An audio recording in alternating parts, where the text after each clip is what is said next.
Hello, Durud and Shalom. Hello, everyone. We be Hey live. guys, we have two parts for today's show. We're going to be discussing the World Cup and what happened last night, and then we're also going to talk about the MOU, the Memorandum of Understanding. It seems like a lot of people are believing what the terms are because it's been circulating around, and we're going to clear a lot about that up for you guys. But first, we will be beginning with what happened last night, which is a freak incident, in my opinion, and quite disgusting. So there's a lot of news that's happened, and what we will be beginning with is this. A player last night in the World Cup of the Islamic Republic of Iran's Oh, there's Spring Alley. decided that it would be a great way to celebrate his goal by shooting at the crowd. So he scored, and then he runs to the corner and points his hand at the supporters in the stands and starts shooting at them with a gesture of a gun.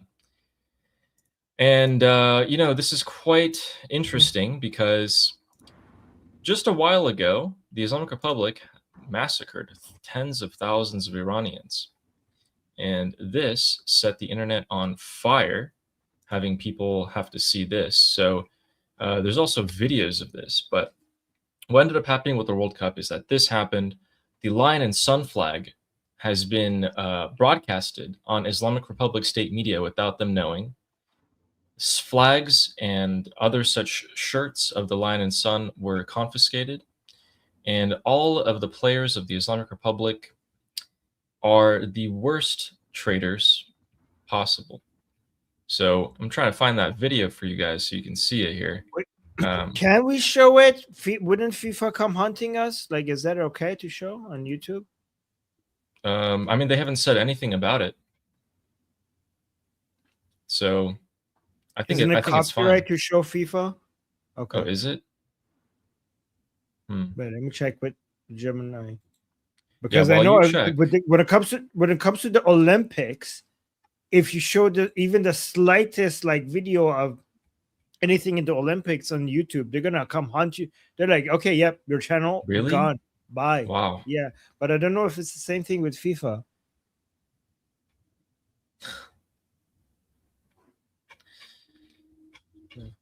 Okay, so basically, like, we can show the pictures though, right? Like this. Yeah, we can show. I think that should be fine. Okay. So guys, what in the world? These guys came out, massacred tens of thousands of people. And by the way, before they sent the Islamic Republic national team to America, they declared that these players that you see right here are soldiers of the Islamic Republic. I'm telling you, one of them is already confirmed a pedophile, was trying to get with a 14-year-old girl while they were in Turkey training a few weeks ago. This guy comes out and starts shooting at people with a hand gesture after the massacre. The FIFA's the stewards are going around and they're just confiscating all of the flags of people. There's nothing, like, I cannot contain my rage. Look at this. You see this guy as a minister, a steward. And every lion and sun flag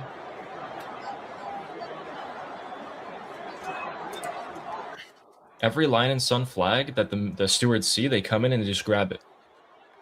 They take it. What? Yep. What a disgrace.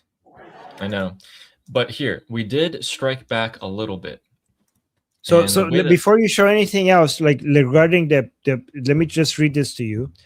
FIFA and YouTube's automated copyright system are extremely aggressive, especially during live broadcasts.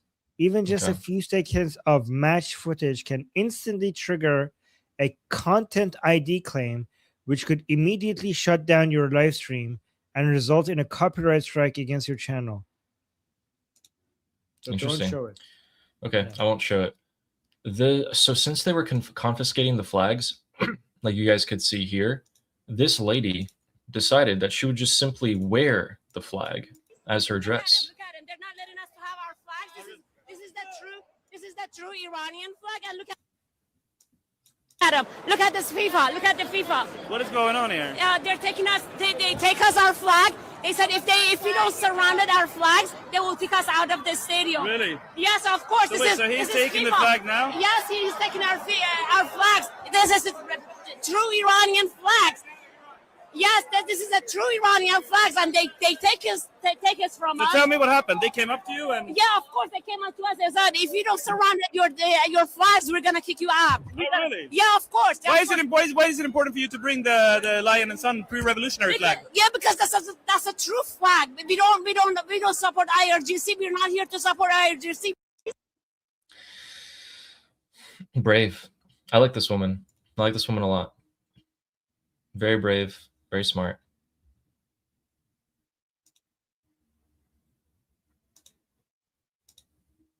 Wait, I think you're muted. I was just saying, Durud Basharaf to that woman. Yes. Do you have any videos? I've saw some videos of Iranians watching the game on TV, and every time the other side, who were they playing against? New Zealand. Yeah, every time New Zealand scored, they were cheering. Do you have that? Okay. I don't have it, but I could definitely find it. Yeah. We also had this 42,000 massacre banner that was put up, and yes, many people brought out the flags. They wore T-shirts and everything. And every time that the Islamic Republic would get the ball or score or anything like that, it was just boo, boo. Yeah. So that felt good to see. I do have a couple more things here for you guys about this. Guys, I think a lot of people, a lot of non-Iranians were confused. They're like, why is it that when like these are Iranians and they thought that's the Iranian team, like why are these Iranians booing the Iranian team, and why are they cheering every time New Zealand is scoring? So I bet you like a lot of people who are not following politics are like, what the hell is going on here? Like, why are you celebrating New Zealand? So Yeah. a lot of people could have, yeah. It was I bet so you nice. I bet you that's why that soccer player like of the Islamic Republic was so confused, like so angered, like did the shooting symbol, because he was like, imagine if you're the Islamic Republic and you go to the stadium and all the people who are supposed to be cheering you are booing you. I think it got on his nerve, and that's why he started shooting at them. Yeah. And you know, they had such a lack of supporters for the Islamic Republic that they had to resort to this. Take a look.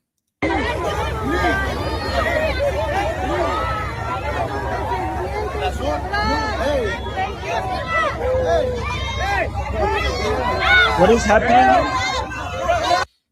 None of these people are Iranian. What? These are all Mexican Mexican. and non-Iranians. Most of them are Mexican. None of these people. So they're paying people to Iranian. hold the Islamic Republic flags? Yep. And the players are going to sign them. Look, literally no one here is Iranian.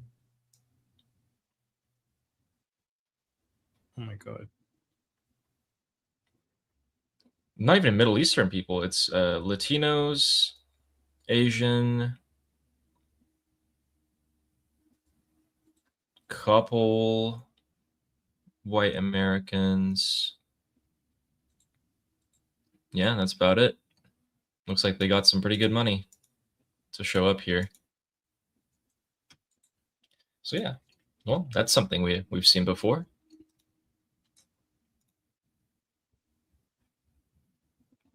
And Armin, this will make you feel better.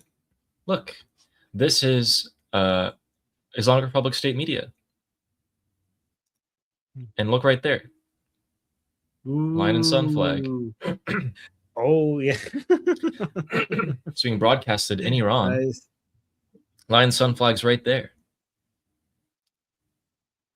Wow.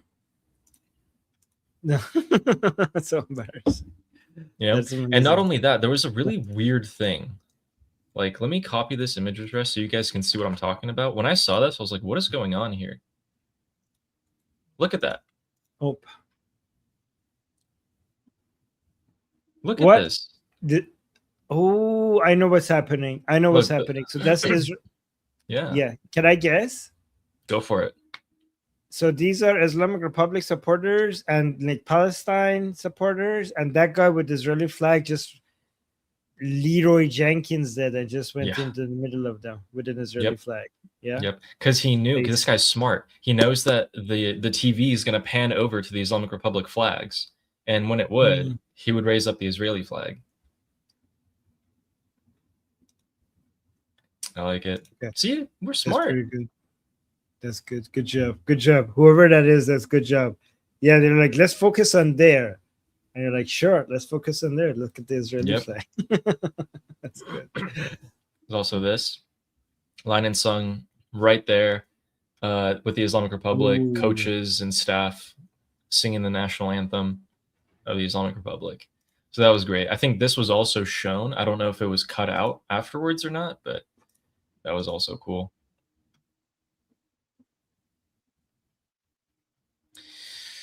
So yeah, none of these players are a supporter or not. None of them are representative of the Iranian people. These are Islamic Republic terrorist IRGC players. All of them. All of them. Guess what happened after the game? After the game, this guy, the head coach of the Islamic Republic team, comes out and says, oh man, they're forcing us to leave the US. They only give us 24 hours to be in the US to play the game. We have to go back to Mexico. We're so oppressed. Our team is the most oppressed one in the whole World Cup. Jesus Christ. Man.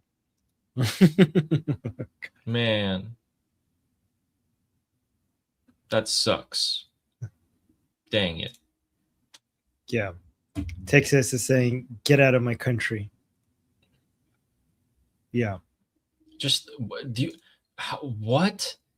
See, like the audacity of this guy to come out and be like, yeah, we had 24 hours to play the game and they kicked us out immediately. They said we had to leave immediately. We are really troubled by that. We don't know why they are returning us, to be honest. It seems very strange. It seems others are doing the planning for us. Our team is the most oppressed one in the whole World Cup. Unbelievable. Their team represents a regime that has killed tens of thousands of Iranians in a matter of hours, and they're like, oh, we're so oppressed. Why are we treating? Why are we being treated this way? Bunch of fucking terrorists. They always show their colors no matter where they go. It's like you don't even have to like have them try. Ooh. This picture. This one's a good one. Look at this. These are almost all Lion and Sun flags. And you guys can see, look how close they are together, the Islamic Republic flags and the Lion and Sun flags. So these guys, these people throughout the whole stadium were actually fighting. And there's a lot of videos about physical fights, like fist fights, like people punching each other in the face, like straight up. And I don't think I can show that. But there was a lot of clips of them pushing each other, punching people in the face multiple times. And so you can clearly see how close they are. That definitely caused a lot of problems. But and these players are walking. Look how beautiful the Lion and Sun flag. Isn't it beautiful? Isn't it a beautiful flag? The Lion and Sun. Look at that. It's gorgeous, isn't it? Yeah. It is. I like how the Islamic Republic couldn't get like on because guys, all of this was live in Iran on state TV. And this is such a humiliating defeat for them because they couldn't, there's no way to avoid showing Lion and Sun flags. Like, there's no way to avoid that. Yeah. Terrorists. Fleshy Interloper is saying TV was complicit. Yeah, they were. I think you just said it, right? That they were blurring and et cetera, et cetera. Really? Yeah, they were blurring. At least on the a lot of the FIFA channels that I was looking at, or the clips that I saw, were blurring out blurring out entire, like, so portions would be Lion and Sun flag supporters, right? Us, and they would just blur it out, or they wouldn't show it. Wait, but most of the time, just wouldn't show it. On FIFA's side, they would blur it, or inside Iran. I think it was just Islamic Republic state media, but like one of them did get, a couple of them did get through. Did get through, yeah. Thanks, Fleshy Interloper. State TV. Yeah, State TV is definitely complicit. And Joanne saying they wore badges with the 169 number for the children killed at the Iranian school. Pissed me off. No badge for the 42,000. Exactly. And that is why we got that banner of the 42,000 Iranians who were massacred. It was so disgusting. See, I'm telling you guys, all of these players, do not feel bad for them. Some of them weren't allowed to play because they criticized the Islamic Republic. The ones who are playing fully endorse the Islamic Republic. They kissed the Quran on video, pledged loyalty, I think, on 3 separate occasions, fully to the Islamic. They're completely complicit. They're all terrorists.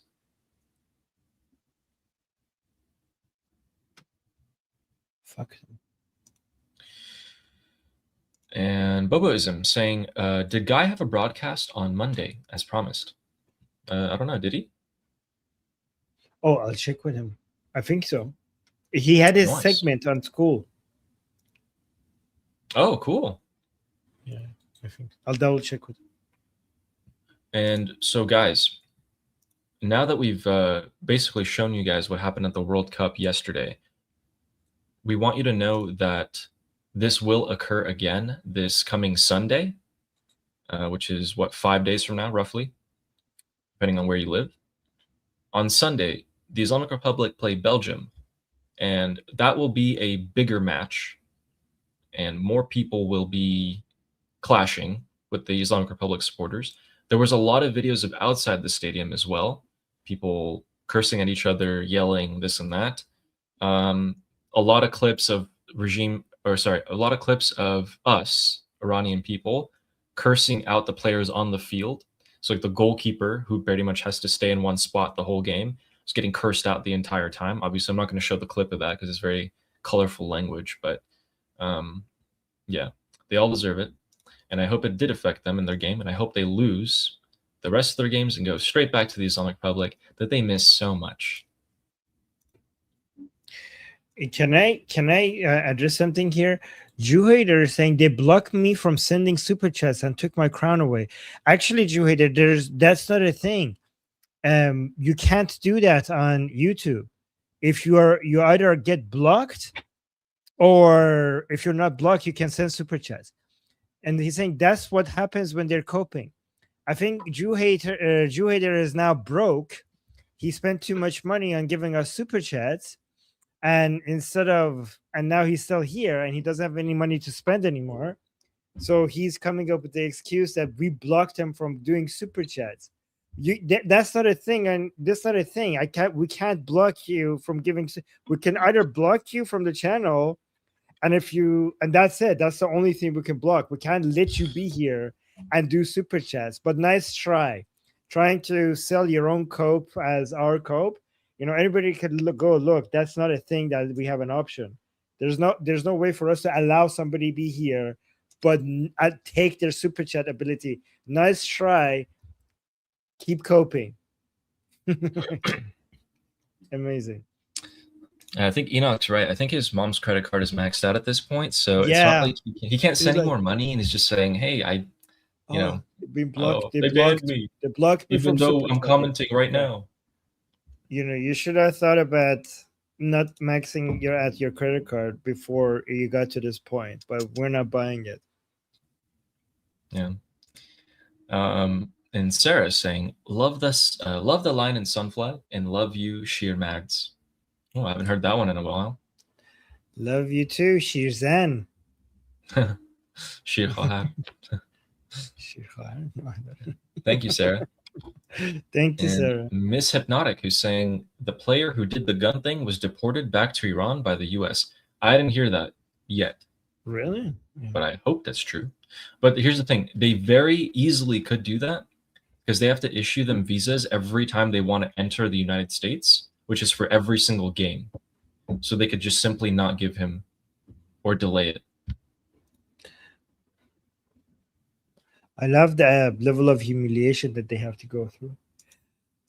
Did you? Yeah, maybe if you guys, if you could, I saw so many videos of Iranian peoples watching the game and cheering every time New Zealand scored. So those were glorious. It was pretty good, guys. I don't know. Many years ago, when United States and the Islamic Republic team had a match inside Iran, the people in Iranians inside Iran, they were cheering for the United States. And once the United States won, Iranian people were out in the streets and celebrating. It was such a big deal. It was so controversial. Like Iranian people were out in the streets inside Iran dancing and singing and celebrating. Some people brought out the US flag and they were waving it inside Iran, celebrating US's win over the Islamic Republic's win. It was crazy. Oh, yeah. I hope Belgium wins on Sunday. Yeah. Thanks, Miss Hypnotic. And Antoff became a new member. Welcome. Hey, thank you. Soldier Welcome. Ant. Okay. Are you guys ready to discuss the MOU? We have a ton of things that have come out and a ton of things that should not have come out about it.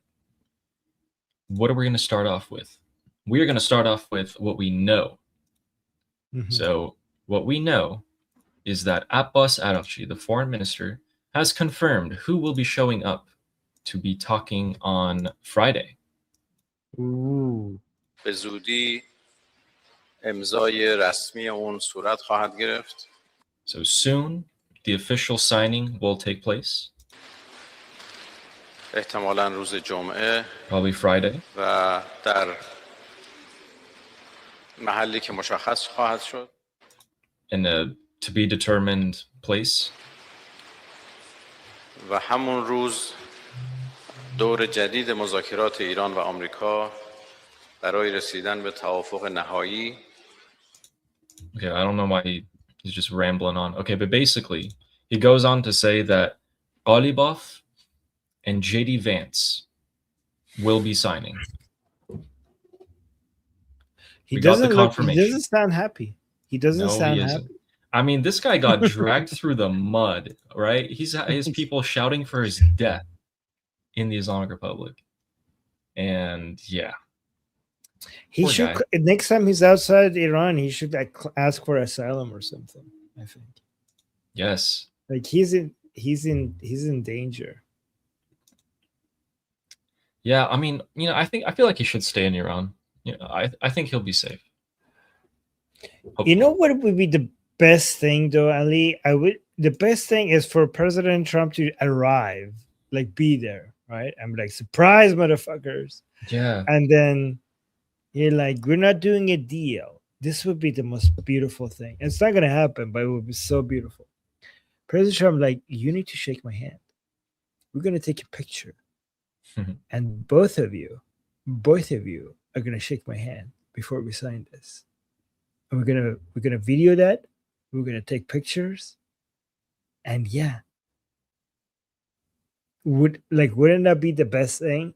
Oh my That would God. destroy his image completely, even more than it is. And Ghalibaf, they would both be done for. I mean, that would completely. cause just beyond Ghalibaf, and that would destroy the supreme leader, because the supreme leader gave his full endorsement to Ghalibaf. Perfect. That reminds me of something.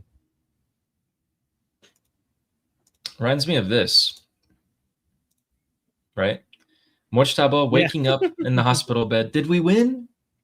And Ghalibaf just unplugs the life support. Hey, it's better if we just both take the bullet here.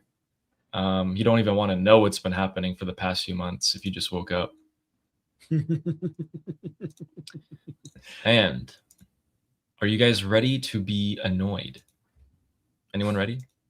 I'm ready. Excited about your book. We're going to talk about it. You've been on air a lot today, and I guess maybe start Can off we make it louder? This is the loudest. Can't you or won't you release that document now? Why won't you release the MOU terms now? Yeah, so there's some diplomatic procedure at work here where the Qataris and the Pakistanis have been mediating this entire negotiation with the Iranians. And they've asked us effectively to sequence the way that we roll this out. I frankly don't understand it. We'd be happy to release the agreement today or tomorrow. We may release it as late as Friday, but fundamentally in the grand scheme of things, that doesn't matter because whether it's tomorrow, whether it's Friday, people are going to see what's in this agreement very soon. There's a sequence of things. It's diplomatic procedure. Frankly, I don't understand it. But one way or another, you will see what's in it. JD Vance. Oh, JD Vance. What exactly does that mean? What exactly does that mean? And also, JD Vance was saying some more things today. Now, this one got under my skin. We're going to talk about this. I don't know if you guys have heard this. I highly doubt it. But listen to this. Please listen to this. You are in a religion and a political party, I think, that is hard to square at times. Objectives in even saying, how do you thread that needle of sort of all Christianity as you have? Wait, why is this guy talking like certain about people that? who are going to Oh, okay, this is the wrong clip. The Let me find the right Secretary one. Rubio or anybody else does. I mean, let's give us your thoughts for a second while I find the right one. That was an interesting clip, though. Can we play that while you find that clip? Because I think yeah. that is pretty. Yeah, that's pretty interesting. Go back because it's only 2 minutes. I want to know what he says about that. In a religion and a political party, I think that is hard to square at times because of the Pope. You and Marco, you have things you have to do as the president of the or vice president of the United States. Your foreign policy objectives in Iran, the Pope is against what you have to do on immigration. You view it one way, he views it another way. Even now, I mean, the press is even saying, the fraud task force initiative is, an attempt again just to target Somalis.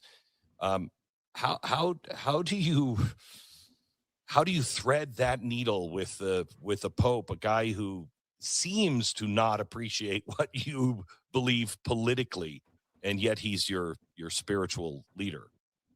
Well, I think a couple things. First of all, I think this is true of sort of all Christianity, as you have, certain people who are going to disagree politically with what me or the president or Secretary Rubio or anybody else does, and they're going to try to say you're not being Christian enough. And one interesting thing is that often those criticisms are made by people who say, I don't believe in Jesus, but you're not being Christian enough, which I always roll my eyes at a little bit. Now, obviously, that's not true of the Pope. The Pope is explicitly the leader of the Catholic Church. I'll say two things about the Pope, Glenn. So the first is that oftentimes, did you still want to listen to this one? When the media reports on him as an antagonist of Donald Trump, or as somebody who just rejects wholesale everything that Donald Trump says, and then I'll read what he actually says, and I realize the Pope does sometimes have disagreements, but he's actually much more nuanced and much more subtle than what the media gives him credit for. They want to play up the conflict, but even on the immigration issue, yes, he's criticized. Yeah, so that was him, talking more to Americans here, but he talks directly to the Iranian people, a rare occurrence. Armin, I would like you to give me your thoughts after you listen to this clip, okay? Okay. Well, I think what the president has said is, one, we've given the Iranian people an opportunity here. Their military is substantially weaker. I mean, it's effectively gone. Their conventional military is effectively gone. If the Iranian people want to rise up and make, their own country or make their own political future, then obviously the president of the United States would be happy to deal with whatever new government they produce.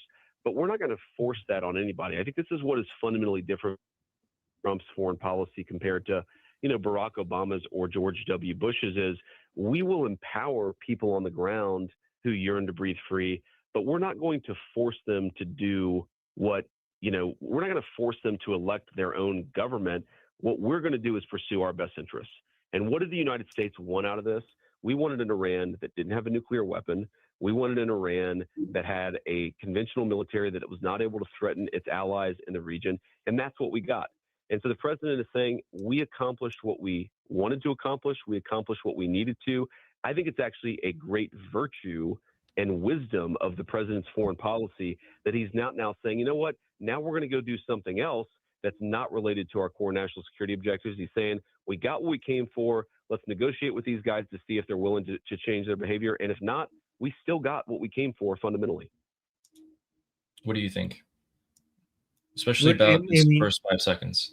Well, I think what the president has said is, one, we've given the Iranian people an opportunity here. Their military is substantially weaker. I mean, it's effectively gone. Their conventional military is. I mean, it's not gone. It's still there, and it's still capable of oppressing. You know, it's not a. I mean, a significant portion of the military of the Islamic Republic has been destroyed for sure, but the part that could suppress the Iranian people and shoot into the crowds of the Iranian people when they're coming out and uprising, that is still there. Still there. That's still there. It's still there. So listen, the conventional military is the Artesh. The conventional military doesn't oppress the people. The IRGC does. And the IRGC had, I don't know, anywhere between 5,000 to 8,000 of their members dead. I think what was another 50 to 90,000 wounded. But they still can suppress the people. What is the opportunity right now for the Iranian people to rise up? They still can't. Later down the line, and then he goes on to explain, these are just my thoughts. He goes on to explain how they've done all these things, right? And I'm like, okay, everything else was great. I understand. You said you've done this, you've done that, you've done that. I'm like, okay, thank you, right? Thank you. But you have not given the opportunity for the Iranian people to rise up. That has not happened. Well, I mean, the Islamic Republic is weak here. So we have, because of what America and Israel has done, we are closer to, our goal, because a weaker regime is good for the Iranian people. So, but to suggest that there's no obstacle in our way, I mean, most of what has been destroyed of the Islamic Republic is not the part that kills the Iranian people. Like, most of what the Americans and Israelis have managed to destroy is not the obstacle in our way. You know, that is still there. That is still there. And also, I understand that obviously the United States should focus on its own interests. And if those interests are aligned with the Iranian people, then that's great. But he makes it seem as if like regime change is not aligned with U.S. interests. Regime change is completely aligned with U.S. interests. And also President Trump, it's fair to say that President Trump is not responsible for doing regime change for the Iranian people. That is true. And the Iranian people are responsible for regime change, but not United States. However, it's obvious that President Trump was going for regime change at the beginning of this. Like, we can't pretend that was not happening. Like, President Trump was hoping to provide the Iranian people the upper hand to do regime change. So the way he's talking to me seems like as if he's making it seem as if that was never the goal, but that was the goal. That was the goal. And it's fair. Like, I would, if you come and honestly say, okay, we tried, but this is more of a marathon than a sprint, I think that would be a more honest way to describe what's happening, rather than saying like, well, we were never even trying to do this, and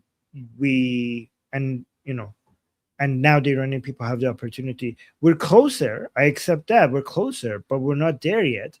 And so that's one point that needs to be corrected. But the more important point to be corrected is that regime change is even if we completely put aside the interests of the Iranian people, the fall of the Islamic Republic is completely aligned with U.S. interests. It's completely aligned with U.S. interests.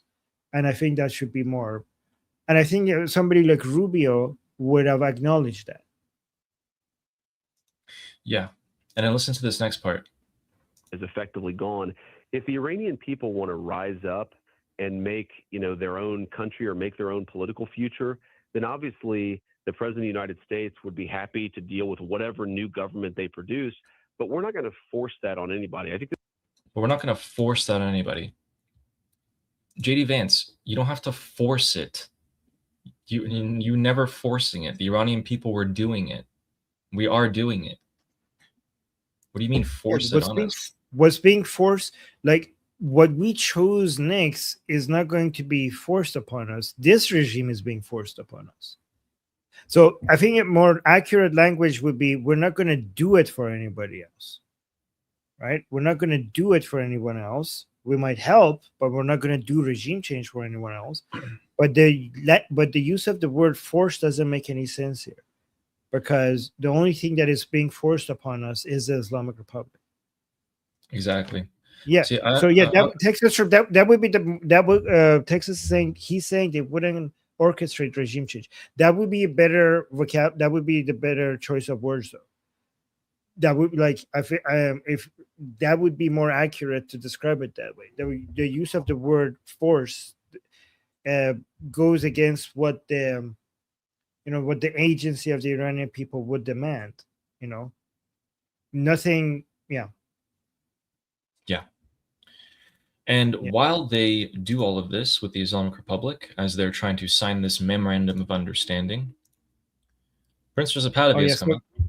By the way, I do agree with the Sixth Troop is saying the language he's using is to appeal to the isolationist American. That's why that's why I don't like the type. So you're completely right. So Marco Rubio represents the type of Americans that we are more aligned with. And I think J.D. Vance represents more of the isolationists, which technically it also means that he represents more anti-Israeli Americans. But and while they're doing this, while J.D. Vance is pushing for this deal, Prince Reza Pahlavi is saying that, I want to remind you guys, as you are signing a memorandum of understanding for peace, they've executed 2 more people. This is the consequence of making a deal with this regime. They killed over 40,000 in 2 days. This regime will fall. Our struggle continues against the regime for 47 years, and it will still continue. And that the international community should back the people of Iran's fight for freedom. With or without your international support, this regime will fall. Now let's take a look at, actually, what did you think about that? Was there anything in particular? I think that all the people who have criticism for what's happening in the U.S., they should match their tone with Prince Reza Pahlavi. Because this is he's our leader. So he's basically needs to be your role model on what to say. There is no insult, there's no attack. This is just, in my opinion, just helpful criticism.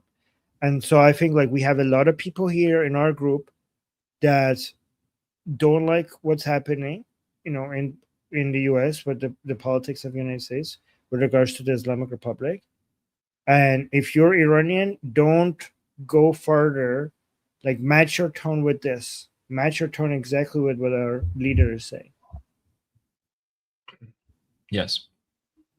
Again, guys, we maintain the stance that while we don't agree with this memorandum, and while we don't think that this is the way to deal with the Islamic Republic, we are still grateful that we received help, and we will keep going. Let's read a couple of super chats real quick. We have Che from Ardam said they used Mexicans as Persians in South Park. Oh, apparently that was an episode. where they like had them spy. Oh yeah, I remember that. Oh yeah. Che, I remember. No. I remember that. They were like, yeah, you're right. The South Park episode is now happening in real life. Yeah. So guys, if you weren't here at the beginning of the stream, Ali was showing us how the Islamic Republic was hiring Mexicans to act like Persians and supporting the Islamic Republic. There is a South Park episode for this. So you had to do is put some chains. Like, what did they do, guys? I remember. So, they opened their, they like, wait, how do you get Iranian? And like, you go like this and you show some chain. I don't know what do you do, but okay. But it was such a long time ago. I don't know what it was. But yeah, over like too much like clone or something like that. But yeah, I remember that. True. This is so true. Okay. And thank you, Che. And Rebecca is saying, I want a red wedding at sign up. YOLO. Ooh. At sign up? I think at the signing ceremony, I think. Oh. That would, guys, make an AI video. Like, imagine if there's everybody is there and then JD Vance is there and they do the signing and then all of a sudden, I don't know, something happens and JD Vance says, President Trump sends his regards. Or like, that would be so I don't know, something like that. Ooh. Or BB, or not Rubio. No, JD Vance would not say that. So JD Vance would not be in on it. Oh, yeah. So JD Vance would not be in on it. Okay, he doesn't know. He's just there for the signing. Okay, but Rubio there is there as well. And then it says BB. BB sends his regards. And then everybody dies and everything is blood everywhere. And BB just goes down and says like, yeah. And Rubio goes down. Rubio goes next to Ghalibaf and says BB sends his regards. Something like that. Make an AI clip. Prince Reza Pahlavi is in Europe. Trump's in Europe. Ghalibaf's going to be in Europe. Adalci's probably also going to be in Europe. Just saying. And Fine Stars likes that idea. He's like, oh my God, please. Oh my God. Imagine. If they do that, the whole world couldn't do anything about it. They could, yeah. Speaking of Fine Stars, I think you started this message. Yeah, I was like, if you defend this armament, I'm losing hope in you. Oh my God. Okay. Okay. Wow. Okay. Wow. Okay, Fine Stars. Was I okay? Don't lose hope in me. Because Fine Stars, even if you lose hope in me, I will never lose hope in you. Oh, you were fine? Okay. You didn't. Okay, yes. Sweet. Okay. And Mushjun. Wow. So much pressure here. I know. Mushjun is saying, this deal looks like buying a cat in bag. Polish proverb, meaning you buy something, but you have no idea what it is. Oh my God. Cat in bag reminds me of something evil. But yeah, bro. Here's the thing, like,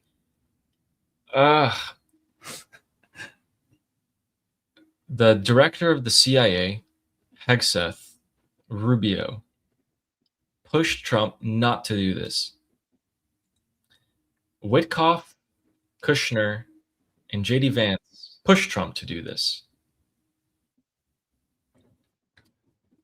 I have a hard time believing that President Trump doesn't know the potential consequences.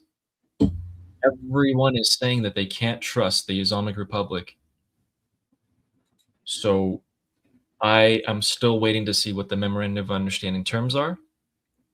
Looks like we only got away a couple days. And oh man, it's going to be a bloodbath. Whether it's going to be a bloodbath on our side or it's going to be a bloodbath on the Islamic Republic side, once it's clear, a bloodbath will happen no matter what. So it'll be pretty eventful there. Thanks, Mushjun. Mushjun, thank you. Mushjun. And file 1832 saying, let's say Mushtaba was unalive this whole time. And let's say the Islamic Republic will remain. Will they remain as a theocracy and choose a new dictator? or will they be a military dictatorship with the IRGC rule? Definitely military dictatorship too. Definitely. And let me tell you, Philly, this was the direction that things were heading in Iran, with or without. Like, if Ali Khamenei was alive, we were heading towards this direction. If Mujtaba became the supreme leader, if someone else, Arafi, became the supreme leader, if Mir Bagheri became the supreme leader, if Mujtaba was alive, dead, half dead, completely healthy, whatever option with the supreme leader, we were always heading in this direction. This is bigger forces at play that was making us move towards this direction from like decades ago. We were heading towards this direction. It was inevitable. A lot of us saw this coming from decades ago. What happened is that the recent events has sped that up, but we were always moving in this direction. Yes, we were. And this guy, saying Big Nose gets activated whenever the West needs to apply pressure or signal operations to undermine Iran. When things return to normalcy, he goes back in his basement for next flare-up. Wait. Jupiter, your supreme basement? I don't think you should remind us of basements, because even if your crazy nut job conspiracy theory is true, President Trump has a very nice house and he goes to his house. The leader that goes back to his basement is your leader. I think you misspoke there. I think you were thinking about Khamenei, both the father and those were the ones that had to go back to their basement. Prince Reza Pahlavi has a nice house. The basement is for your supreme leader. 1, 2. What happened to your claim that we had banned you from giving us super chats? Did you forget that you made that claim? What happened? Okay. Did I trigger you by saying that, oh, he's broke? It's like, Ali, look, I know that I triggered him because he usually does $2 super chats. I'm like, what happened? Did you max out your credit card? Are you broke now? So he comes back with a $10 super chat because I got on his nerve. What a kid. So you're so easy to manipulate, Juader. And Cyrus saying, I'm losing hope on Armin too. So, but I don't know why you guys don't. So, Cyrus, you, Fine Stars, and Inserver. I know you disagree with me, but I don't know why you don't appreciate what I'm trying to do here. All right. So, let's say you guys are correct. You do understand that we have many Iranians who don't agree with your position, right? And we also have so many Americans that support Iranians. So regardless of who has the correct position on this, we have to find a way to maintain unity between us Iranian people, and also the bridge that we have built with many Americans who are now supporting Iranians. We need to find a way to preserve that, because that is a very important capital that we have for both Iranians and those Americans. This is so. Even if I'm wrong and you're correct, do you not see that we're trying to create an environment where both sides of this argument could feel heard and could express their opinion, while we maintain our unity, while we do not spread despair? Like our prince ordered us not to spread despair, right? So create an environment where you could express your criticism and frustration without increasing despair, and without creating narratives that helps the Islamic Republic, while maintaining our friendship with our American friends and allies. Like, do you see, like, even if you're correct and I'm wrong, do you not see that what we're trying to do here? So I'm trying to see if you guys, at least, even if you don't agree with my method, do you appreciate what I'm trying to do here? Let me see. I saw Fine Star say something. Fine Stars is saying, I know, by the way, I know it's not Fine Stars, and I like to call her Fine Stars, saying, she said it's okay, by the way. So we do appreciate what you do, but it's a bit one-sided sometimes. Also, Americans in here are attacking us nonstop, like they're doing charity. First of all, I don't know how it could be one-sided, given that I created this discussion group where literally everybody could come and give their opinion. So my way of not making it one-sided is by providing a platform with a diverse set of opinions. So even if I'm getting something wrong, you get exposed to other opposing opinions as well in the discussion group. So I can't get, I don't even trust myself to get things correctly. So that's why I believe, because I don't trust myself to get everything correctly, my strategy is to make sure other voices are heard as well. So, the platform being open to people gets more views out there for us to be able to discuss. And also saying, but look at what you're saying also Americans here are attacking us nonstop, like they're doing a charity. Well, in my opinion, I think, first of all, saying Americans here is generalizing Americans. We have Americans with very varied set of opinions here, disagreeing with each other. So their opinions are diverse as well. So generalizing, talking about Americans, I think is not a good idea. Like hasty generalization of what their views are. Also, we have to see our side as well. A lot of Iranians speak as if the Americans owe us something, and they keep talking about Carter. Most Americans who are supporting us and are on our side, they were even fucking born when Carter was around. So I don't know why all of a sudden all of America is responsible for what Carter had done. Right? I don't understand. Like Americans today, like the Americans don't owe us liberty. Like the average American, like the Americans who are saying like, oh my God, this is bad. Like here out there supporting us, thinking that, yep, Iranians deserve liberty and they're fighting on the same side as us against the Islamic Republic. And then we coming out and saying like, oh, you failed us because the Islamic Republic is still in power. I don't think that's a very good message to put out there. And I think so. For so many years, I've been fighting for building a bridge between Iran and Israel. And when I was doing that, many people in Iran didn't see why I was so obsessed with that, right? And now, after so many years, people are realizing like, okay, Armin, you were correct. And now I'm telling you that in the same way that I think I was correct regarding the importance of the bond between the Iranians and Israelis, I think you're underestimating how important this is now, creating the bond between Iranians inside Iran and Americans. I think a lot of you are underestimating it. And I think that some of our behavior is making some Americans give up on the bond that we have created over the last couple of months. And I think that if we could just, I'm not saying don't criticize, I'm not saying hold back your opinions. I'm just saying if you could just find a better way to express it in a way for us not to lose our allies, not to cause, there's three things we're trying to do here. Not lose our American allies, not to cause division among our own, right? And also not to give ammunition to the Islamic Republic and not to make our enemies happy. So here, somebody's saying, what about Obama? What about Biden? Didn't American people vote for them? Not the ones who are supporting us now. What are you talking about? The Americans who support Iranian people right now, they are as anti-Obama and as anti-Biden as you guys are. What are you talking about? So why are you? So didn't American people vote for them? No, not all of them. Not all of them. Why are we?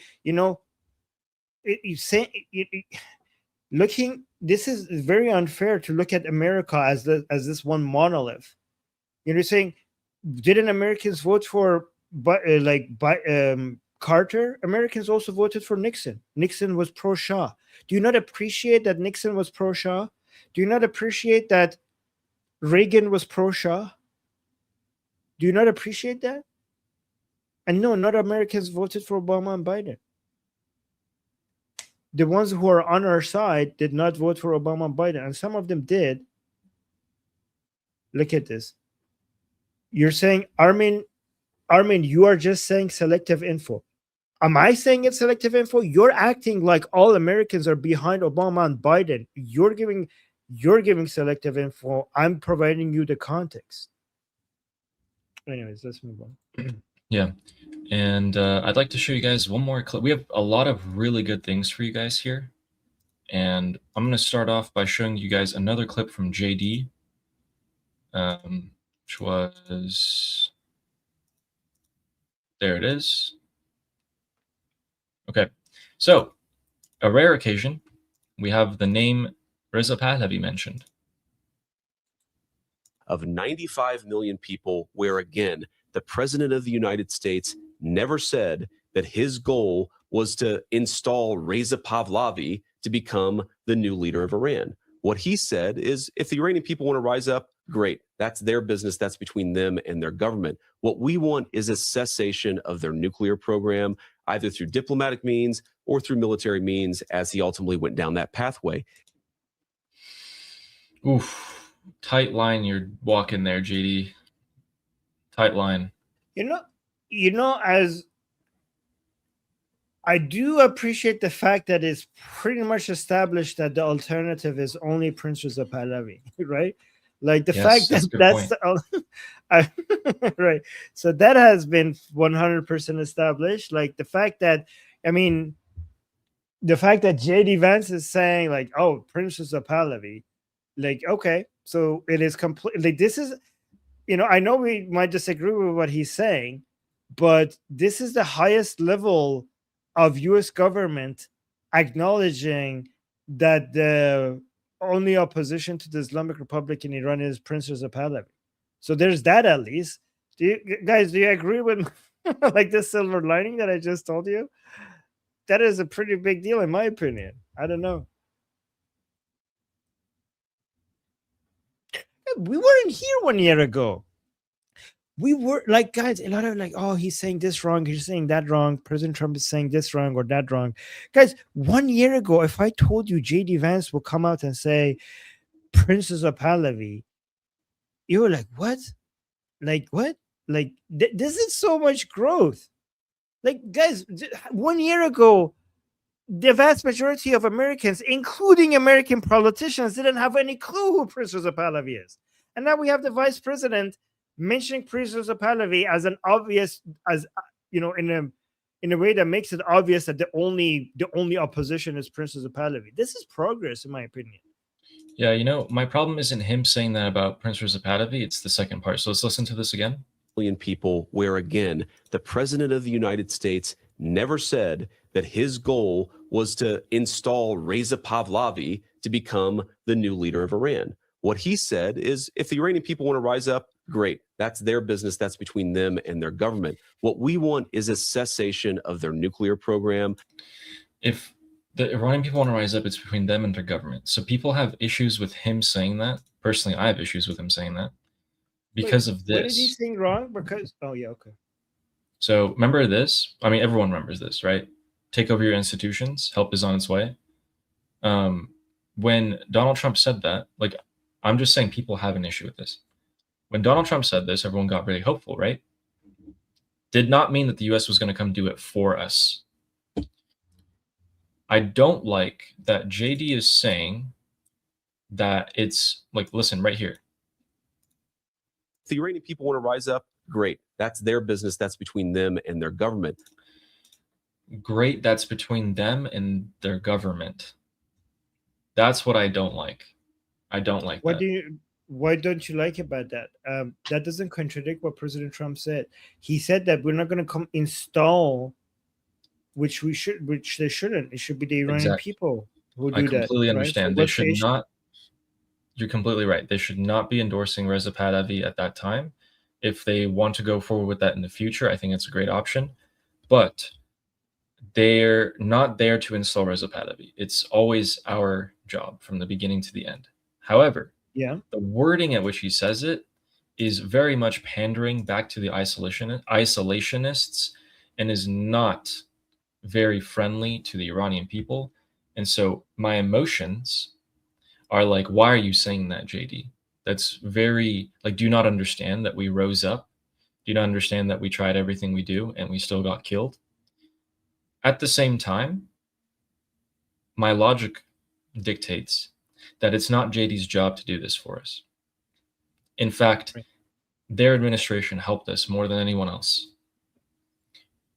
My emotions tell me I hate that President Trump said, take over your institutions and help us on his way, and didn't finish the job. That's what my emotions tell me, and I have zero control over what I feel. But my reaction to my feeling is that President Trump has helped us more than any other president. And that with or without him, I still would have continued on. And maybe, whereas I had to dedicate another 15 years of my life to have the Islamic Republic fall, maybe now it takes 5. Maybe now it takes 3. Maybe now it takes 2. I don't know. I'm grateful for that. And I am grateful for that. Let's just get that straight. So I just kind of want to highlight that the logical part of this, you can feel angry and you can be grateful. It's not mutually exclusive.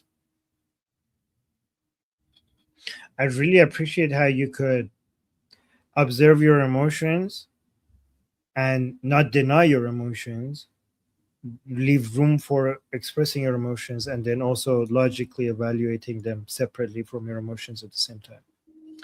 Because if I acted out on my emotions and I started saying, you know, JD, blah, blah, blah, blah, blah, Trump, blah, blah, blah, blah, Americans who were previously supporting us might look at my stream and be like, oh, that's an Iranian. We helped them. We did help them. And look at him. He's so ungrateful. Yeah, I don't want to do that again.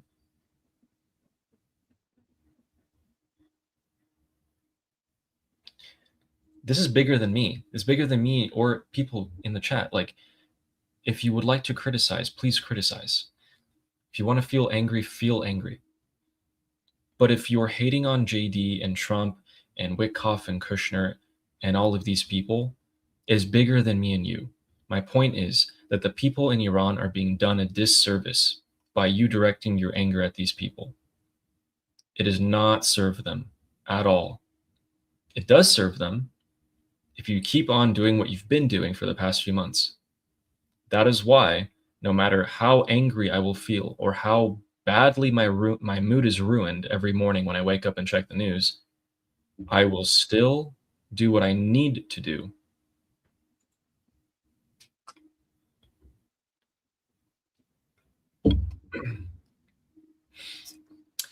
Okay, so after that, right, we need some good news, don't we? Yes. And after that, let's do the super chats as well, because it's planning up.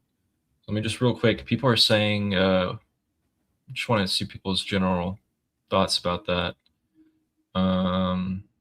Yeah, okay. Oh my God. Okay, I just wanted you guys to understand what I was trying to point out, and I think it got through. Okay, cool. So here's some good news. We have someone who is saying words, but these words do sound a lot better. So this man, go back real quick. So this man is the former Israeli Prime Minister Naftali Bennett. And I think he is running for office again because this is what he's saying. So if anything, we've all seen the true Iran. I also want to tell you that I believe that soon in Israel, there'll be a new government. Hopefully, I'll lead that new government. And I want to tell the Iranian regime from here, the regime, I'm going to be your worst nightmare ever. I won't relent until we free your people, ensure you don't have a nuclear weapon. So you've got no hope. We won't let up on this effort because it's fighting for our freedom, for our security, and for the benefit of the entire Middle East. That sounds like music to my ears. Thank you, Mr. Bennett. Now listen, here's what I also think about that. I think it's easy to say things, right? Prime Minister Netanyahu has said and acted. So I know what I'm getting. I know exactly what I'm getting when it comes to fighting the IRGC. I do not know exactly what I'm getting, but it sounds really good. So it might be a situation where Iranians will look at Israel and say, okay, Iranians in Iran will prefer Benjamin Netanyahu to stay the prime minister. They hope he wins. However, it seems like if Benjamin Netanyahu does not win, there may be another prime minister who is willing to exert maximum pressure on the IRGC. I know you've been talking more with Israelis lately, so I was going to ask what you thought about that. Well, what I know is that Israelis always point out that they're united on maximum aggression against the Islamic Republic until the Islamic Republic is over. And if the prime ministers change in Israel, that agenda, that goal is not going to change. So right now there is, some division and infighting within Israel, and it's over the judicial reform. It's over the ultra-Orthodox serving in the military or not. It's over the Prime Minister Netanyahu being weak next to, in response to President Trump or not, whether he's allowing President Trump to control Israel or not. So these are the things that are causing, there's disagreements in Israel, and it's causing, division. But the division is not about the Islamic Republic. On the Islamic Republic, they're united, and it doesn't really matter which prime minister who comes into power when it comes to the prime ministers. Given that the voter base is united against the Islamic Republic, whoever becomes the prime minister, their agenda will be to fight the Islamic Republic until the Islamic Republic falls. On that, there is no disagreement. Most of the disagreements are judicial reform, ultra-Orthodox serving in the military, relationship with the United States. These are the dividing issues, but not the Islamic Republic. The support that the Israelis have for the Iranian people is to the max, and their desires to get rid of the Islamic Republic is to the max in Israel. Perfect. Let's try and get through the super chats because I have a few more things to show you guys. So we have the updated timeline, and we have Ghani coming on Islamic Republic State Media and endorsing Ghalibaf. And we also have something that we all missed that President Trump said. We all missed this, and it has not been talked about. We all should bring all those three things up before we end the stream. So let's get with the super chats here. So Che says, the episode with Xerxes and Lesbos bar Miss Garrison. Oh, yes. Yeah, where they I think they sent the Mexicans in to spy. They had to prove that they were Persian or something. Oh yeah, I remember. Oh my God, this brings so many memories, brings so much nostalgia. Yes, Yeah. yes. Yes. Thank you, Chen. Saber Coaching saying TSN 6 was broadcasting in Farsi. They muted the ambient stadium sound. I checked with TSN 1. Also check FIFA Rule 14.1F regarding Mohebi celebration. Okay, so basically Saber's saying that Islamic Republic State Media and some other channels were censoring. They didn't want people to hear pro-Iranian people chants or the booing or the also check FIFA Rule 14.1F regarding Mohebi celebration. I think that's the rule where you can't make gestures like that, and players have been fined pretty heavily or banned previously for making the specific gun gestures. So I would be very surprised if this player also doesn't get a punishment for that. Very surprised. Quick side note, the president of FIFA has only watched the opening match of the World Cup and last night the Iran game. No other games. He's only attended the strange. But thanks, Saber. And Jew hater here saying, I got money. I work in IT. Maybe Handala likes me. Sure, buddy. Sure, buddy. Like, we could see that you're very predictable, and it's really easy to manipulate you. Every time we tell you that you don't have money, you have to react. You were trying to get away by coming up with excuses not to use super chat, saying we banned you from super chats. We could see that it's working, so you were full of shit. Obviously, you're going broke, and the fact that you're saying that shows that it's really easy to get on your nerve. It seems like this is your weakness. Every time I suggest that you're broke, all of a sudden you have to come back with a bigger super chat to try to prove us otherwise. So you're so easily manipulated. You know, it's pretty much like the Islamic Republic that you support. No wonder why the regime that you support has failed for President Trump's trap 3 times so far. And I think you got this one. Oh, what is it? Vic the Brave. Oh, yeah. Oh, you start that. Okay. Oh, I did? Yeah. Oh, okay. Armin's a better negotiator than Trump. Super chats. Mind you, the bar isn't terribly high. Ooh. No, don't start it. No, kid. I don't think I started that. No. I didn't start that. Okay. Oh, well, maybe it was accident. I think I accidentally did start it. Okay. And here we go. Dapper Uncle. Yes. Curse upon the Safavids times 16. Yeah, you're back. 16. Dapper, we missed you. 16. Consistent. Curse me upon the Safavids. I agree with that.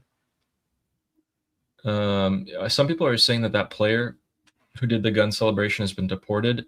I've seen rumors. I've seen nothing confirm it as of now. And thank you, Dapper Uncle. We have Amir who's saying there's surely an invisible obstacle in the equation, like we're missing something. The USA would gain a lot more rather than lose from Iran liberation. I agree. That's why I want to see the memorandum. Yeah, for sure. I completely agree, Amir. There's something here that I also don't feel like makes sense. So we need more information. I think we're just going for a marathon rather than a sprint. I think the Americans tried the sprint and they said, okay, not doable with a sprint. Go with the marathon. Yeah, could be after the midterms. Wait, Ali, don't go. We're gonna read your comment next. Ali, are you still here? Saying Shab Bakhair. Yes. Ali, are you still here? Ali, I hope he's still here. Oh my God. Ali, are you still here? Shit. Sure, Dang. just comment earlier. Just missed him.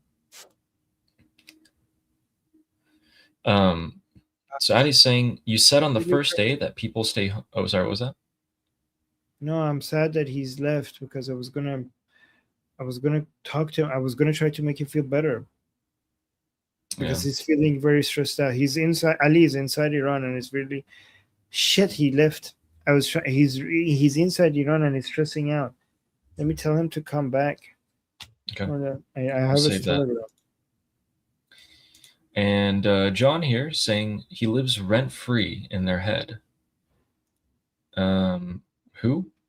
He lives rent-free in their head. Trump, I think. Oh. Gotcha.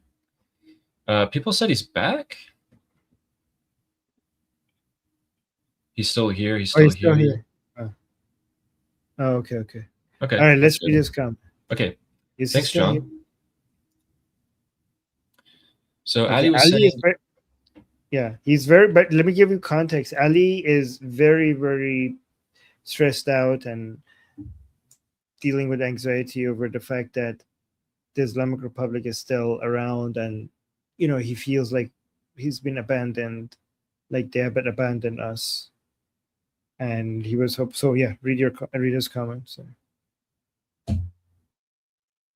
But go and read this comment. you said on the first day that people stay home and that their time would come. So what happened? When is our time to come? When you made an agreement with the regime and paid it to suppress us. So he's frustrated. So I'm not seeing his comment. You guys are saying he's here. Oh, he's here. Okay. Now you see? I'm not seeing it. Okay. Do you see his comments? I do not. Why did people say he's back? I didn't see his comment. I'm not sure. Because he's from inside Iran, and I feel like every time I get comments from inside Iran, I want to make sure that we help them feel better about this. Yeah. I don't see it. How do you guys? Nistish. Okay, like he's not here. Okay. Oh, he's here. Yeah, Ali. Okay, Ali, don't go. Okay, let's read their comment again. He said on the first day that people stay home and that their time would come. So what happened? When is our time to come? When you made an agreement with the regime and paid it to suppress us? So Ali, the time is not determined by President Trump, right? President Trump said help is underway. Help did arrive. It weakened the regime.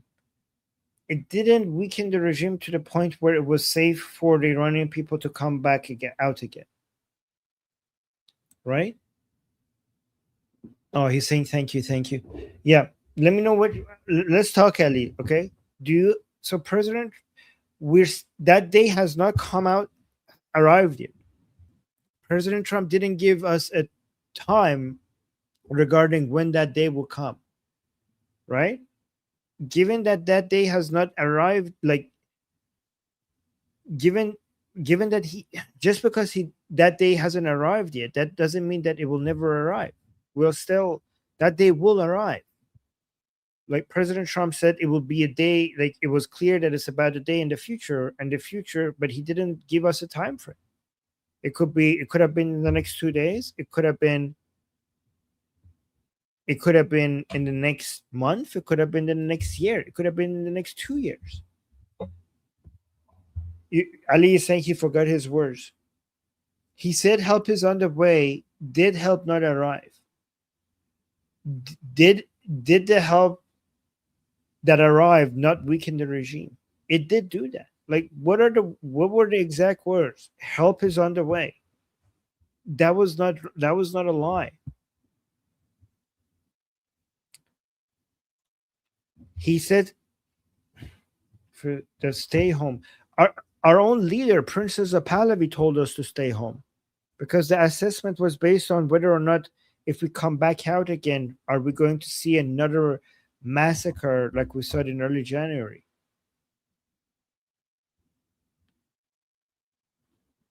Like, what do you want us to like? What did you want to happen? Did you want for the Americans to tell the Iranian people to come out at a time where the suppression capability of the Islamic Republic was still at the level that thousands of Iranians will kill? Do you want to see another, I don't know, 40,000, 50,000, 60,000 Iranian dying in another uprising?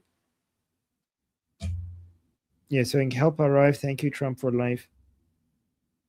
Yeah, I mean, like, do you agree that to weaken the regime more than any other president in history? Like, do you agree with that? Yes. Yeah, we've been saying that. Yeah. He is. Yeah. The disappointment, for anyone, maybe non-Iranian, the disappointment boils down to this. We expected him to help more. Not that he didn't help, he did, but that Iranian people expected him to help more. But where does that expectation come from? Where does that expectation come from? The human expectation. So just the human thing, I think. Those people who are angry at Trump wanted him to do more or everything.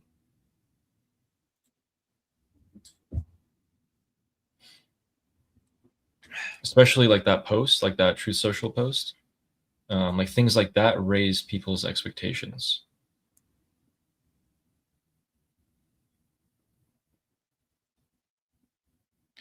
So I mean, wait, what post raised our expectation? He said help is on the way. Right. Yeah, when he was like, help is on its way, wait for us to tell you when it's come out, or, you know, take over your institutions. Things like that instilled such a big emotional reaction in people that it made them expect this to end. Like, they expected Trump to come in and just finish the regime in one fell swoop. And because that didn't happen so far, they are upset and disappointed at Trump. So that's what I think is happening. But guys, Ali, do you agree that many Iranian people assume that killing Khamenei will immediately lead to the fall of the Islamic Republic? So yes, they did. So President Trump and Bibi already did the thing that the Iranian people wanted them to do, that they thought would immediately, many Iranian people thought that would immediately end the regime. So the thing that the highest expectation that we had is for them to come and just kill Ali Khamenei. And they did that. The fact that the regime didn't fall immediately after, that is not President Trump's fault. That is them trying to see if this will immediately get rid of the regime. And if not, then we're going to have a longer term plan. Right? Yeah. And Ali is admitting he's better than everyone.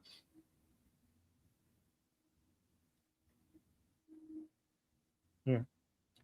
So that's a good admission to make.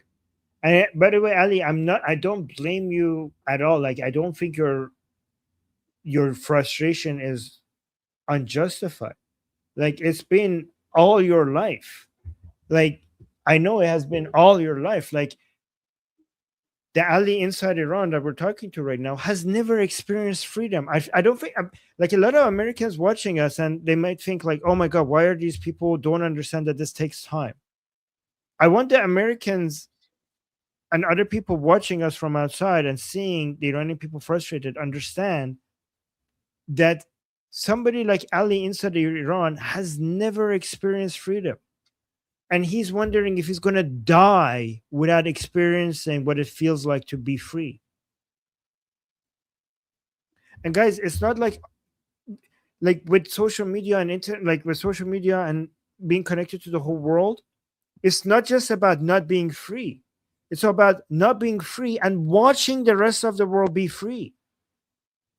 It's one thing to live in a cage, but it's another thing to live in a cage with a complete view of everyone else outside enjoying their freedom.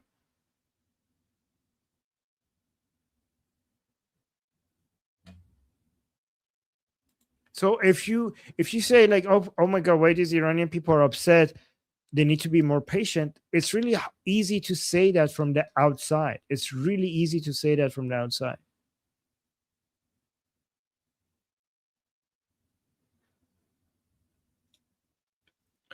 Okay. Yeah, thank you for saying that. Thanks for trying to make him feel better. Ali, how do you feel?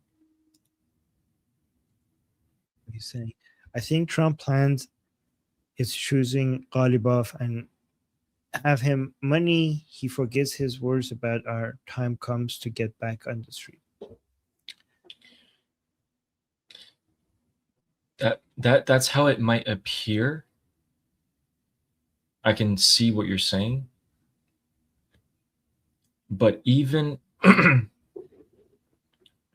if that's how it may appear, the regime is significantly weaker. We, the Iranian people, have more opportunities. And at the end of the day, Ali, you know just like I do, our only choice is to keep on moving forward no matter what happens to us, because the only alternative is to stay where we are. I want to like scream sometimes when if I were to allow myself, I would just like to grab a pillow or like go on a rooftop and just scream, right? And that's I think a lot of Iranians in Iran share that sentiment.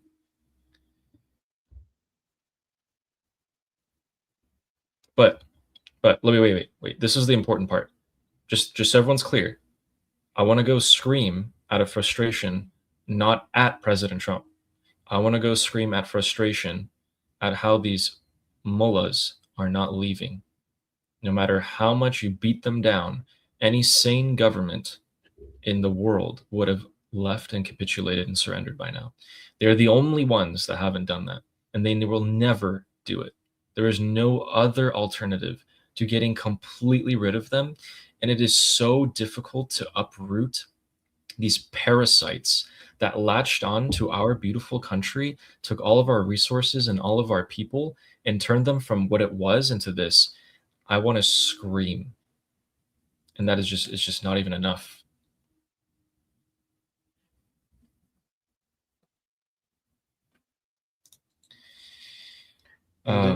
Ali is saying, I didn't lose my hope.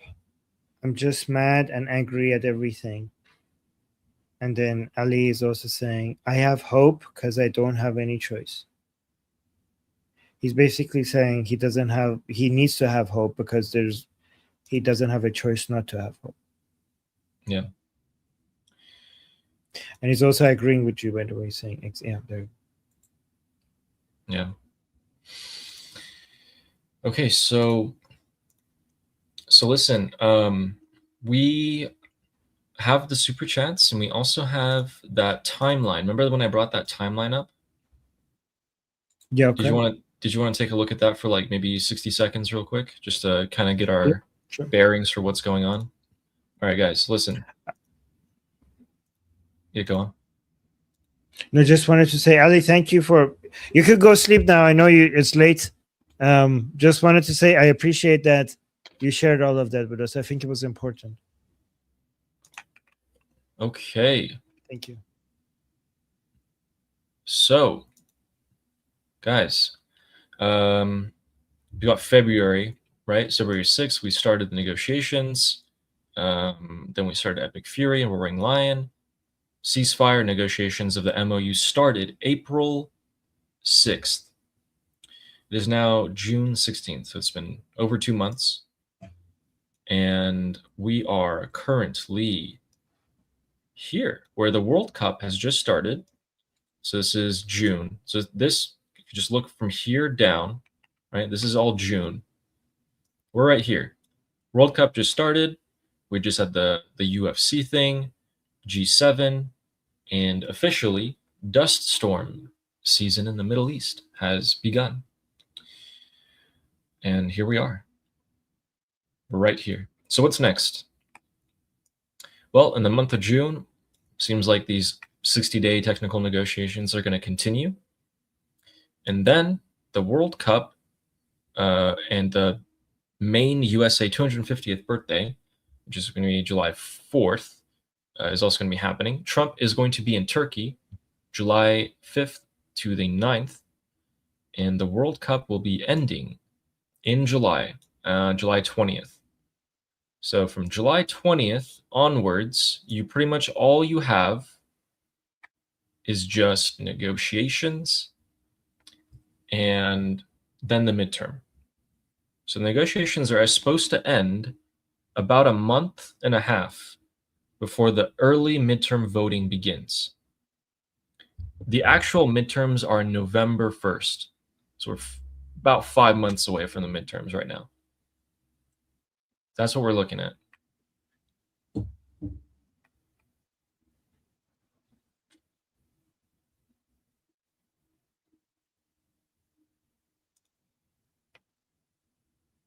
Wow. So what do you're thinking that a lot of people are saying that maybe President Trump is going to go back to kinetic military operations at the end of the midterms? How much, what do you think about that? You know, I was leaning before this whole MOU stuff happened all of a sudden, where they, even though they agree on nothing, somehow they're still going to sign it, which makes no sense to me. So we have to see the terms. Before that, I was thinking, okay, after the World Cup is over and before the midterms start, we go in with not limited strikes. We go in with unlimited strikes, about a week or two, hit everything. People come out, and by the midterms, it's over. President Trump can say, look at what Iran was and look at what Iran is now. But if these negotiations are actually going to take 60 days, which it seems like they're really trying to actually negotiate, what we're going to do is here in July and August, okay, these 2 months right here, you're going to see more limited strikes. Israel, IRGC are going to probably hit each other. America is probably going to hit Strait of Hormuz a bit more. But they're still probably going to push for negotiations and push until after the midterms. If the Republicans win the midterms, they have absolute power. They can do whatever they want. If the Republicans lose the midterms, starting this war would be much more difficult. Much, much more difficult again. What do you think? Yeah, I think that's pretty accurate. So go vote, I guess. That's the message. Yeah, yes, please vote. If you're in the US, please vote. It's the only thing we can do.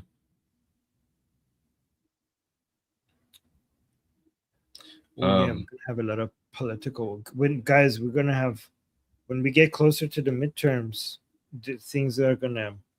So on Iran Revolution Live, we're not gonna be talking about U.S. politics because the focus there is going to be on Iran. But here, with Ali, we could get deep into the effect of the midterms on the war against the Islamic Republic. Yeah. Each single politician and what their standing is. Armin, I have to consult you on this. This right here. This is Ghani, guys. This is the commander of the Quds force. The Jew killers, basically, the ones who want to go out and do all the foreign operations outside of Iran. They built up Hezbollah, Hamas, all the others. So basically, this guy, Armin, I want to ask you what this could mean. Boy. از برادر عزیزمون آقای قالیباف به عنوان رئیس تیم مذاکره کننده تا بقیه برادرایی که همراه ایشون کار کردن انصافاً جای تشکر و تحسین داره. So what do you think that means, that Boni's coming out and fully thanking Ghalibaf, kind of endorsing him? So I think Ghalibaf is winning. I think so. This is actually so. This is Ghani, guys. This is the head of Quds army. This is the replacement of Qasim Soleimani, right? So we just had Ali. This is interesting. We just had him, Musavi, Zolgar, and Abdullahi come and endorse Ghalibaf. Okay. Some of the most important people within the IRGC, notably not Vahidi. Okay. We already had Mujtaba Khamenei or his office fully endorsed Ghalibaf recently, right? And here's an interesting, so that's the boots. So we have the suits, which is Ghalibaf, right? We just had the boots endorse Ghalibaf. We earlier had the turbans, which is the office of the supreme leadership of endorse Ghalibaf. And guess what just happened? I don't know if you saw this. Mir Bagheri came out and endorsed Ghalibaf. Mir Bagheri is the spiritual leader of the Paydari camp. And he said, we need to have unity. And this is good for us. This deal is good for us. Okay. Do you think they're pumping him up? I think that U.S. military power is the most powerful force right now compared to IRGC power, compared to the supreme leadership soft power, compared to the Paydari camp soft power. And Ghalibaf, just the fact that I think Ghalibaf has now used the Americans, use the American military power to make everyone else in the regime submit to him. For now.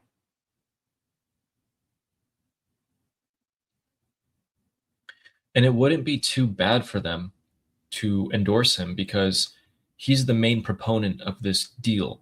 If the deal falls apart, Ghalibaf is the one to blame, and they can start criticizing. No, not anymore. You don't think so? Not anymore. But no, because they endorsed him, so they would be there to blame as well. They just came out with a full endorsement of him. I don't understand how the think being pilots able, endorsed him. Yeah, the guy that said, for the sake of Islam, we could kill half of the unknown world, just came out and endorsed the deal. That is, and Ali, it all happened close at the same time. It all happened close at the same time. But like, here's the thing: the Paidaris 2 days ago were saying that this deal is the worst thing ever, right? The Islamic Republic is losing. But now they're saying the opposite. Well, no. I mean, the people, the Paidari people we haven't heard whether Sabati and Rasai and Raifipur and Nabavian will fall in line, but their spiritual leader so far has came out and said that. These guys are such cockroaches, man.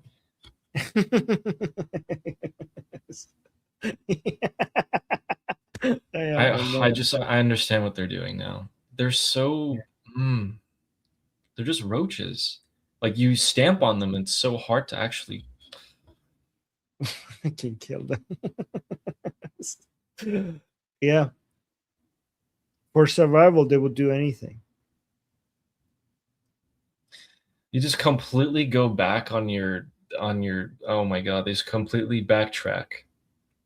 And then they're gonna leave it up to Sabati and Nabavian to be like they're willing to sell out everything. They will sell out everything. The supreme leader, they will sell out Islam itself for survival.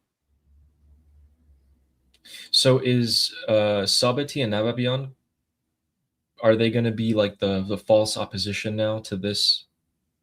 We'll see. We have to see if they fall in line or they will keep. They'll fall in line. Those two guys they're just as much of a roach.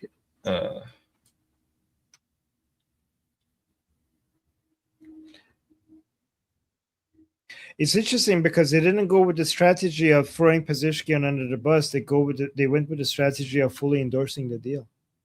They went the opposite. They're like, these this are the is people what that it the is. United States, in the United States, thinks that they can deal with these people. They backtrack and lie like we breathe.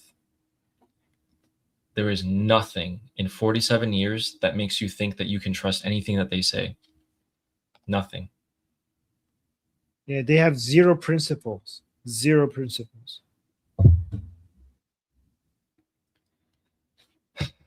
So,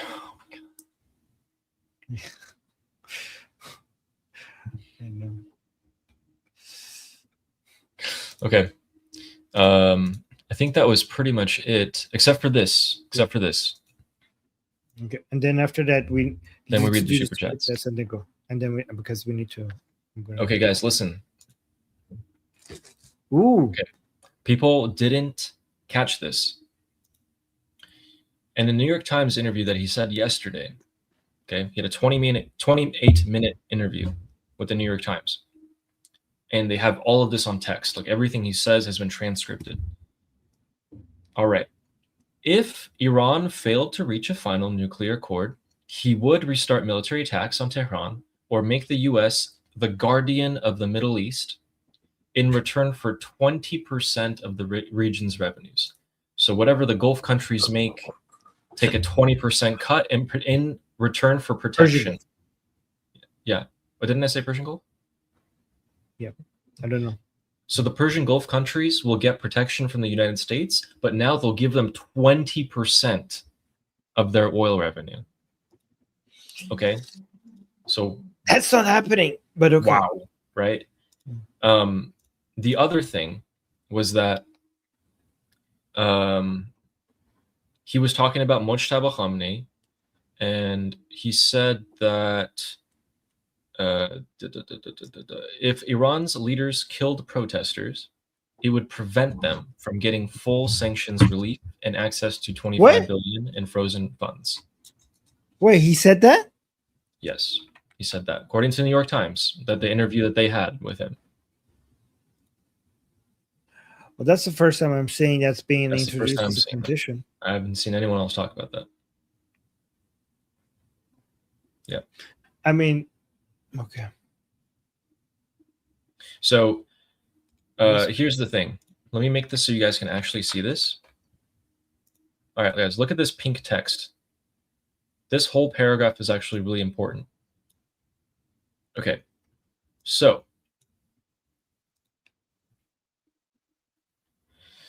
if Iran's leaders killed protesters, it would prevent them from getting all of the sanctions lifted and prevent them from getting a lot of their frozen assets, on the condition that they don't kill it, okay?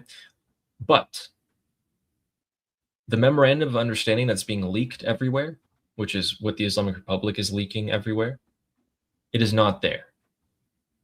So this is something that we need to look out for on Friday. Is this actually in there? Yeah, that's what I'm saying. That's literally what Ali is saying. Yeah. Yeah, that's what I'm saying. So I'm just trying to highlight that the Islamic Republic is pushing so much of this 14-point memorandum, and people are believing it. At the same time, there could be vastly different things that the United States says that's on there, like this. So let's wait and see.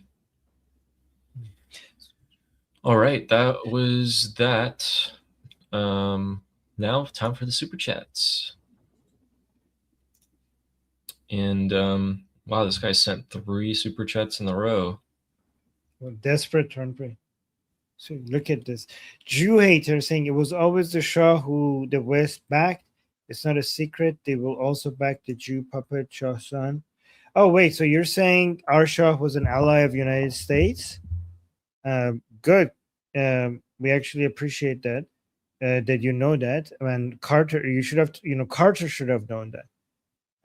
It wasn't just the West backing the Shah. The Shah also backed the US. The support was mutual. Is that that's how allies work. I don't know. I know you're a Jew hater, so you don't understand this, but allies are supposed to back each other, right? And by Jew puppet, you mean not hating of Jew? Because I know in your vocabulary, anybody who's friendly and not hating on Jews is a Jew puppet. So, a Jew hater thinking that we're Jewish puppets and the Shah was Jewish puppets is just coming from you. That's a compliment, because you consider anybody who's not an enemy of the Jews to be a Jewish puppet.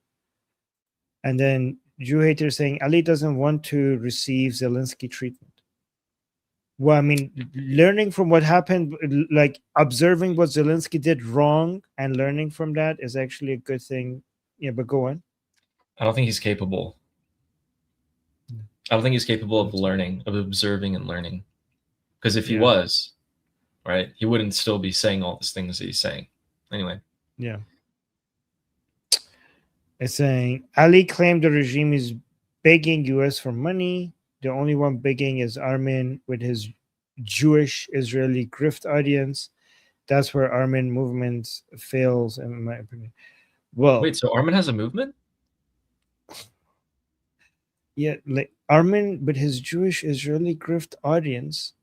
So again, this coming from you is a compliment, because a Jew hater is telling me that I have a Jewish Israeli audience. You do know that coming for you, this is a compliment, right?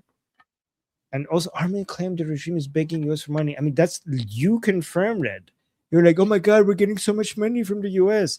You were here as part of the regime, basically being happy that United States is throwing some change in your way, something that they don't even notice, given the size of their economy. You were begging for that. You and your regime is dancing for the United States for him to just throw some change at you. And thank you for confirming that I have a very strong Jewish audience here. I'm actually proud of that. I know you call it like a grift audience. You're actually you keep supporting our Zionist movement here. So if there's any grift, the grift is taking advantage of retarded Jew haters in my audience. My Jewish Israeli audience know exactly what they're supporting. They know they're supporting something that is in the benefit of the unity between Israelis and Iranians. You seem to be the retarded one that we're taking advantage of. They're supporting a cause that they believe in. You're supporting a cause with your super chat, something that goes against your interests. So if there's any grift here, is us taking advantage of your retarded ass. Thank you for being that stupid, by the way. And then we have John. Thank you so much for the super chat, saying Pahlavi in rent free. Pahlavi in isolationist mind, rent free. Exactly. Okay, thank you for the clarification, John. You want to keep picking up? Yeah. Oh, yeah. And Army Mom says, so much of this generation's thinking is all or nothing. Just because Obama and Biden won doesn't mean every American voted for them. This American didn't. Yeah. Or jumping to conclusions. Completely agree. Yeah, no, that's what. So much of this thinking about just because Obama Biden won doesn't mean. Yeah, that's what I've been saying. That's what I've been telling everybody who keeps saying like, "Oh, Americans voted for this and that," generalizing all Americans. That's what I say. Like people like, "Oh yeah, I didn't mean all Americans," but you literally just said Americans voted. Like you just literally did a hasty generalization of all Americans. Yeah, thanks, Army Mom. And EHF says, plan could be to lure the IRGC into a false sense of security, bring more Gulf states together. IRGC try something, but unprepared for more than 2 armies. Yeah, I think plan is to lure the IRGC to finally giving up their enriched uranium and then fuck them up anyways after they're done with that. Yeah, it's just going to take longer than we hoped. Yeah, for sure. Okay. Thanks, EHF. And Leon's Tof says 3D printers for the special hand tools. Yeah. For the weapons. You read my mind. That's what we're planning with. Yeah. To an extent, yeah. Man, those special hand tools would have a very low durability. But yeah. Thank you, Leo. Market Reality saying, I tried to tell guys about soccer the other day. About what? About the Islamic Republic's team? Oh, we know. We've been known. We've been covering it for weeks, saying that, like, look at them. They're kissing the Quran. They're pledging their loyalty for the regime. Right. So we're totally on board. Thanks, Mark. James Moore saying, is it just me, or does the Iranian resistance need to step up? Although I doubt this deal will be successful. The Iranian, you mean the opposition against the regime? Because when you say resistance, I think about the Palestinian movement. So I don't know which we're talking about. But I think maybe you're talking about the opposite. If you're talking about the Iranian opposition against the Islamic Republic, it's really hard to step up when you're unarmed and they're armed. Right? I'm not sure what the question here is, but it would be very difficult. Like, how do they step up? If you look at what they did in early January, that was like the most impressive thing I've seen the Iranian people do. It's really hard to do something more significant than that unless you're armed. Yeah, I mean, the whole world was at awe at what the Iranian people did in early January.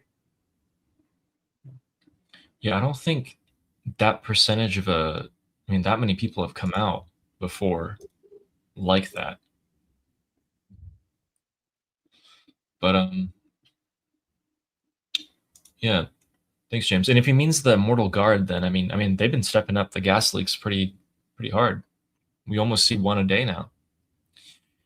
And Joanne saying, what are the regime supporters up to in the infiltrated Telegram group? I haven't looked today, actually. I'm wondering. Yeah, we had so much MOU news and so much there were so many things. But yeah, we should look into that, because now, Ali, you should go back in there, especially on the day that we finally have the signature ceremonial signing ceremony. It's all over. It's all over. We lost. Yeah. I wonder if there's going to be a heavy crackdown on trying to keep them quiet at some point. Like the pro regime is going to be like, yep, that's enough. Like, we had enough with your bullshit. Here's the thing. If that MOU detail is released and they still sign it, and it's not favorable for the Islamic Republic, the supporters are going to go back on the streets. And depending on how bad it is, well, I think the regime is going to test how dedicated these people are, because I think a lot of these pro-regime Iranians have a false sense of security that the regime wouldn't do to them what they did to us. I know they wear their shrouds, but I think the regime is going to be like, well, let's test exactly how dedicated you are. Like, maybe with the first sign of shooting, these people are going to go home, lock their doors, and never come out again. So we'll see. Yeah, guys, we know it was signed, but there's a signing ceremony that is going to be more important than the digital signature. Yes. Guys, okay, also MCAP, if it was signed, which was signed digitally, then why are they still traveling to sign it in person? And why have they not released the terms? And why have both sides not agreed to let the ships start flowing, even though they said it's free? I mean, it is signed, but if from maximum humiliation and effect, we need the signing ceremony. We need the signing. Yeah, we need the actual in-person signing plus the release. Yeah. But yeah, Joanne, I will take a look, and especially on Friday. Oh my God, the whole stream I'm going to be glancing over to see what they're saying. And Army Mum again, who says, exactly, Ali. Everyone has different expectations of what it meant. Yes, which means that everyone has different levels of disappointment when they are let down, when their expectations are eventually let down. So, yes, I'm of the mind of we take what we get and we keep on going. I'm not in favor, though, of helping the Islamic regime rebuild. I'm not in favor of that. And Amir the Cricket, who gifted 5 Liberty Politics memberships. Thank you so much. Thank you. And also gifted me 5 memberships. Thanks, sweet. Thank you. Generous. Goes both sides. That's so sweet. Thanks, that he Amir. does that. Like, yeah. Very kind of you. And Mark of Reality saying, also Amir is just so great. I appreciate you. And Mark here saying, Trump/America cannot set up a new Iranian state. That must be done by the Iranians and no one else. Otherwise, it will be as cardboard as Mushtaba. We've been saying that it must be done by Iranians and no one else. Yep. Forever, from the get-go. Yeah, absolutely. From the get-go. It cannot be installed by the Americans, for sure. You're completely right. No. They also don't get a say in what our constitution will be, in who we elect, and what our policies will be. That is all they don't up to want us. it. They don't want to also. It's not like we Yes. need to say that. They don't want to be involved.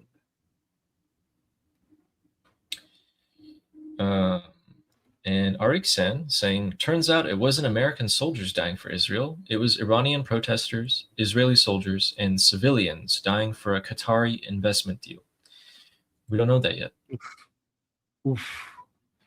What Qatari investment deal? The They're Qataris saying- have lost. They're saying that 300 billion investment fund is going to come up from the Gulf states, and a large portion of it is going to come from Persian Gulf states. Yes, you're right. Persian Gulf states, and a large portion of it will be coming from Qatar. Guys, like, the Islamic Republic is not fit for $300 billion of investment. Nobody in their right mind would be investing that much money in a country in the private sector when the IRGC is in charge. That is delusional. I mean, that the country's Qataris. failing. No, guys, I think people don't understand. I don't think the Qataris are actually that retarded. Like, they wouldn't be putting money in the private sector in a country that IRGC has a monopoly over almost every major industry is basically burning your money. Nobody would put I mean, first of all, under the IRGC, the Islamic Republic doesn't even have the capacity to absorb $300 billion of investment. There's no place for the $300 billion to go. So, and any money invested in Iran with the Islamic Republic controlling the economy is just burning your money. And the Qataris know that. The Qataris know that. Yeah. Hopefully they are not, as you know what. So BT here saying, catching up at the Vance clip. He started these statements saying, I think the president is saying something along those lines. But is what he said in alignment with Trump? It seems Vance is just giving personal opinion. Oh my God. Conspiracy theory. I am not so sure that JD Vance is 100% knowledgeable of what President Trump is thinking and planning. I think there are some things that he is not told. Ooh. Ooh. But yeah, it did seem like he was giving his opinion. Yeah. I think can I be honest with you guys here? I think Vance is choosing his words carefully, getting ready for presidential elections. Okay. I think Vance is trying to see what he can say for the crowd that he appeals to not be upset with him, while at the same time, you know, it's really difficult. So he has to support what President Trump is saying, not steering off too much away from that, but at the same time appeal to the isolationist base of support that he has.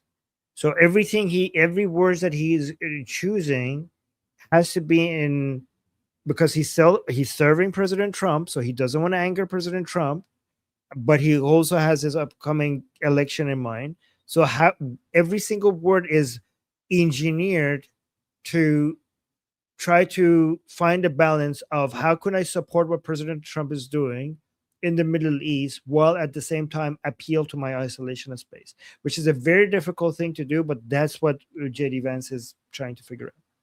Yeah, that's what I've been saying, that JD Vance likes to sit on the fence here and see if he can gather as much support as he possibly can.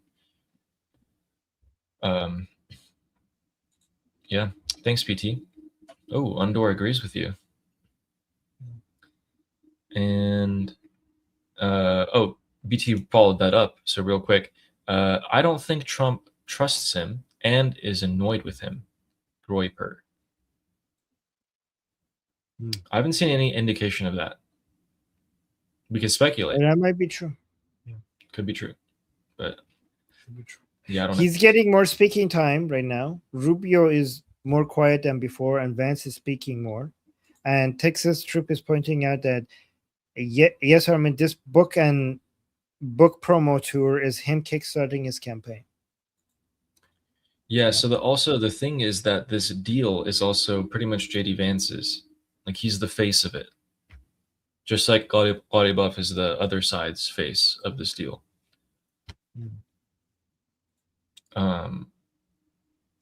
And James Moore saying, perhaps all of us friends for a free Iran need to find a way to fund the Immortal Guard without waiting. I'm working on that. I need to just make sure it's legit though. So and I also need to make sure that I'm not violating anything that Prince Reza Pahlavi would not approve.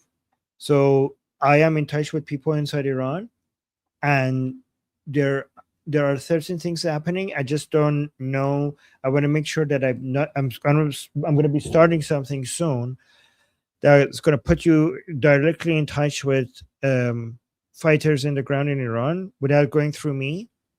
But I need to make sure that I somehow get approval of people I know that have connection to Prince Reza Pahlavi's team because I don't want to do anything that would violate what their standards are. So, but this is a much more difficult process, and a lot of people would appreciate because you want to make sure that it's all legit. But I'm working on exactly that right now. I'm not promising anything, by the way. I don't I might come out and say like, yep, it's not going to work out, but I'm working on that. Yeah, thanks, James. Well, we appreciate your sentiment, trying to help. Really appreciate it. Thank you. Yes. Yeah. And Sarah Yu saying that could MOU signers be defectors? No, I don't think so. No, given that, especially now that they're getting the full endorsements of Ghani, Mousavi, Zolgar, Abdullahi, the Supreme Leadership Office, even Mir Bagheri. So it seems like the regime is basically figuring out how to get on the same page. So that's why, no. Yeah. Thanks, Sarah. And John McTavish is saying, hello, Armini. Armini. Okay. Armini. Hi. Hi, John. Okay. You sound like my grandma when I was 5. So yeah. Yes. And that's what she when I was a kid, when people wanted to be cute with me, that's what they used to call me. Like, oh, Armini. And like, so we can't call you that. No, you can. It's okay. But it was just like when I was a little kid, that's how people talk to me. And Dom Dividend with the generous super chat, thank you, saying, shout out to the flaccid isolationists who want our children to deal with Islamic terrorism. Well, first of all, thank you so much for the generous super chat. That's very generous. Thank you so much. The flaccid isolationists who want our children to deal with Islamic terrorism. Yeah, shout out to them. Yes. Wow, that's a big support. Thank you so much. Are you still here, Dom Dividend? Like, I want to make sure you saw this, that we read that out. So thank you. But yeah. Thank you. And Fleshy Interloper saying, so Boots backing deal? Yeah, Boots. Well, Boots except Vahidi. Don't know where he is. Oh yeah, great show. Oh, she's here. You know, yeah, Boots is back Boots. deal. Thank you, Dumb Dividend. Ghani is Boots, Mousavi is Boots, Zolgar is Boots, Mousavi is Boots, Abdullahi is Boots. Boots is backing deal because I think, here's what I think. Conspiracy time. Is anybody interested in conspiracy time? I think that Ghalibaf has proven that the American force is more powerful than the IRGC force, right? So Ghalibaf basically Ghalibaf played his cards very well to basically get the upper hand within the Islamic Republic, right? Everybody else had cards to play except Ghalibaf, okay?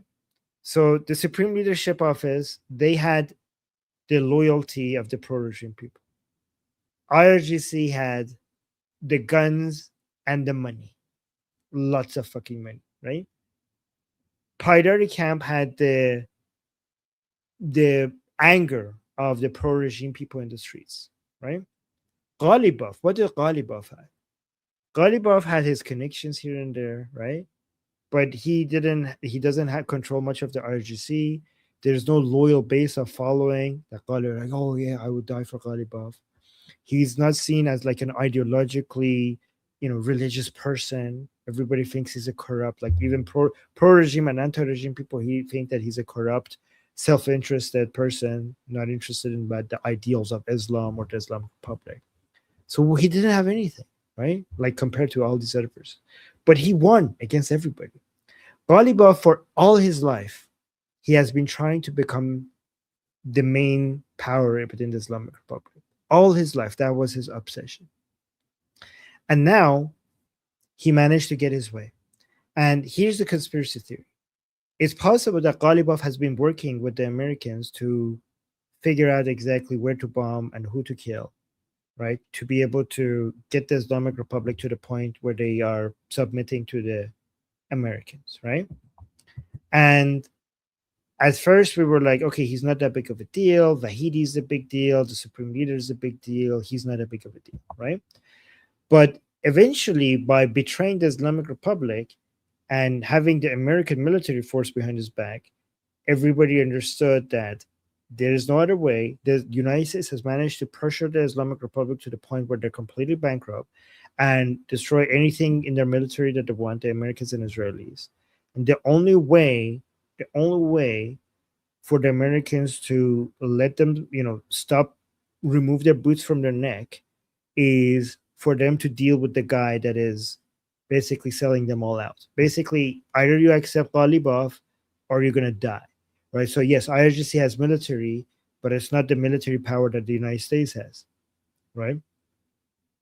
So Ghalibaf just became the most powerful person within the Islamic Republic just by betraying everybody and working with the Americans and demonstrating to everybody else within IRGC that I will sell you out and you're going to be the next person to die unless you accept that the path that we're heading.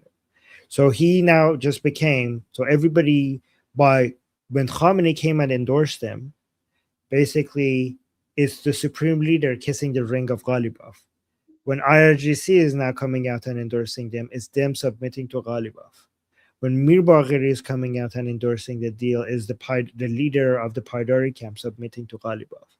So Ghalibaf is basically, he looked at everything and he saw the chaos and he said to himself, chaos is a ladder, right? Everything is burning around me.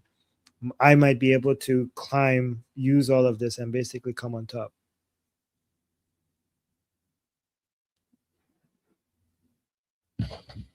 What can the regime do against Ghalibaf if they so choose? Well, if they kill him, that's the signal to United States to just go and that we are giving up on submitting to you, so everything will burn.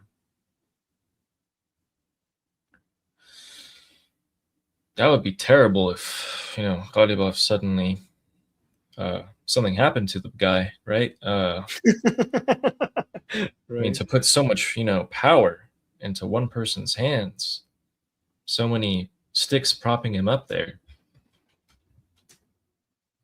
Oof, be terrible. Wow. You know what he reminds me? Who he reminds me of? Ghalibaf. He reminds me of when I say chaos is a ladder, he reminds me of Peter Baelish. Yeah, Littlefinger from Game of Thrones. Yeah. Yeah, I definitely see that. Yeah, I'm just trying to think here. Wait, somebody's saying this is coping by Armin. How is this coping? I'm not even talking about winning or losing. I'm talking about the internal politics of the Islamic Republic. How is that anything to how's what I'm saying anything to do with coping? I don't know what you're trying to cope with here. What's the hard pill to swallow? At least say that when I'm talking about we winning and them losing, this doesn't even fit what coping would look like. I don't know. Yeah, I don't know. Okay, so then wouldn't it be in Ghalibaf's best interest to just get rid of Vahidi? Which is why Vahidi's hiding this entire time? Oh, say that again? Wouldn't it be Ghalibaf's best interest to just get rid of Vahidi? Yeah, but by the way, I don't know why Vahidi is still not commenting on this, right? So he might come out tomorrow and just say, you know what? The deal is the deal, guys. Everybody submit to the deal. The deal, worship, we all bow down to the deal. We'll see. Well, but I still think there are parts of IRGC who are like, fuck no, right?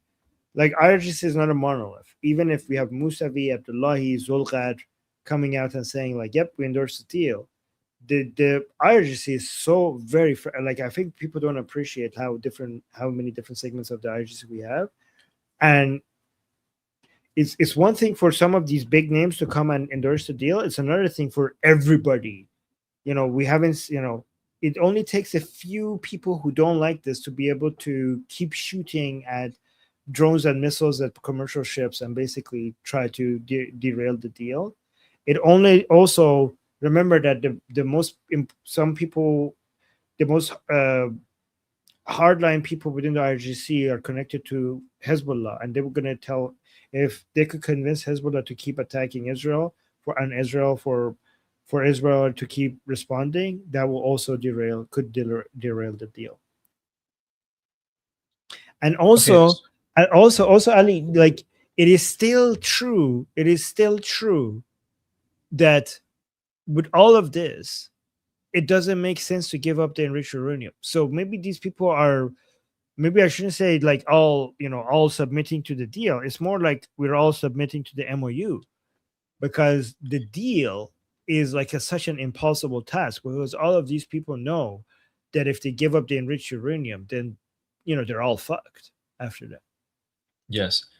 So that's why I was thinking, if everything what you're saying is true, which totally makes sense to me, one, it would be in Ghalibaf's best interest to just eliminate Vahidi, because Vahidi played his cards too early and put himself against Ghalibaf. But now that Ghalibaf has all these people on his side, I think Vahidi kind of knew that from the beginning some things can go wrong, and he hit himself completely. Or he might be dead, but he probably hit himself.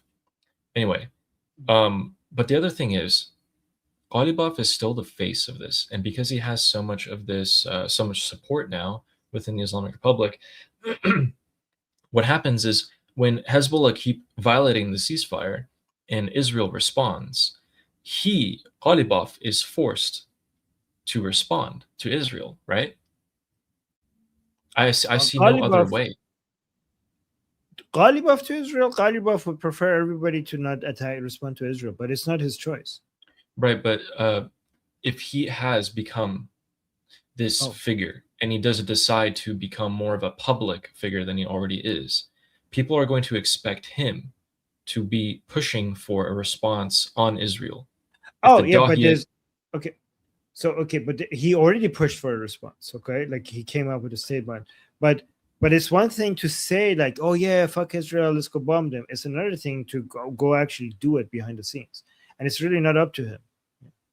Right, and also from an IRGC perspective, it's one thing to it's one thing for me to come out and say like, yeah, okay, good job negotiating. Okay, are you done? Like, can I go home now? But it's another thing for the IRGC not to hold back Hezbollah from attacking Israel. Like, those are different levels of expectation. Like, okay, sure, I'm out there. Good job, negotiators. Here's my endorsement. Bye. Okay, like, but if maybe Ghalibaf has managed to get them to do that, is Ghalibaf influential enough to get Hezbollah to not attack at Israel? Like, I don't know if he's at that level of influence, right? So if he does have the control over the IRGC's commanders who give orders to Hezbollah, even then, even with that assumption, he just signed a deal with the Americans. And in that deal, hostilities have ceased on all fronts, including Lebanon.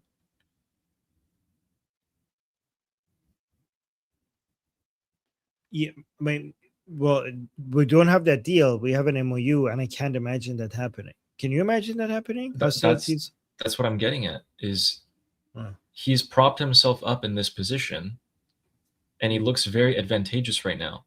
But what ends up happening is, like, this is like a triangle, and it's concentrated at him. But that's why he got the buy-in from everyone else, so that everybody else would equal. Well, I mean, if they all fall, then nobody falls. See from Ghalibaf's perspective, like, yeah, if this doesn't go well, if the MOU doesn't go well, then I'm fucked because I have my face on it. So he has managed to get everyone's buy-in. The supreme leader came out and endorsed Ghalibaf. Many people within the IRGC, Mir Bagheri, everybody else. So now, if the MOU goes wrong, everybody falls, and if everybody falls, we're all at the same level, so nobody falls. From Ghalibaf's position, if we all lose our credibility among regime supporters because this goes to shit, then I haven't lost, because I was here, I came down, but you all came down with me, so we're all still at the same level. And fuck the regime supporters anyways, as long as you know. So from every person within the Islamic Republic perspective, the popularity among regime supporters is not important. But if I don't have the popularity and other people do, then that matters. Then I'm fucked. But if we all lose our popularity, then fuck them. Who gives a shit about the regime supporters? You know what I mean? It's only a big deal for me if you could take advantage of their popularity against me. But if you also lose popularity among them, then it's not a disadvantage to any of us. Well, I see two weaknesses here for their plan. One is that Trump, this is kind of Trump's assurance, is that he can throw them under the bus whenever he so chooses. He can reveal things that would destroy their credibility. And then two. Yeah, but again, now that everybody endorsed the negotiations, if it reduces their credibility, given that we all fall because you all endorsed this, then I don't give a shit, because the regime supporters don't have guns anyways. Yeah, and so Right? too, which is my response to that, is that if this entire pyramid just sinks altogether, would it cause regime supporters to stop supporting the regime? As in, like, wouldn't it? Wouldn't a lot of the Basij IRGC people just be like, F this isn't the Islam I knew, I'm out? Yeah, so that would be a damage to the Islamic Republic, but the damage would have been more if it caused internal fighting among these four segments. And Ghalibaf is trying to at least not have the civil war between the four segments. So they would lose support, which means that many people who are part of their enforcement is going to not be as enthusiastic about supporting the regime as before. But Ghalibaf might think, like, I could solve that problem with militias from outside of Iran. So you're saying that they're doing a controlled collapse. Demolition. Okay. Controlled demolition, controlled damage control, but they're still hurting. Is that what you're saying, Armin? Yes. If you're all hurting, let's all get hurt equally. So nobody has the upper hand over the other one, so that we stop fighting. So essentially, guys, what Ghalibaf has done is, if you think about the concept of snowshoes, is that if you were not wearing snowshoes and you were to step on a bunch of snow, you sink down, okay? And it's concentrated. But if you have snowshoes, your weight is distributed and you don't sink down as much. So he's bringing everyone down to take the blame and the fall together, which means that the amount of damage might be less, but everyone takes damage. No one is going to be left unscathed from this. And if you damage every aspect of the Islamic Republic, which is already this weekend, you get more people who defect. That is the best that they could do. That is the best that they could do right now. And honestly, well played. But that is the best that they could do. It's impressive how much what Ghalibaf has managed to do, to be honest.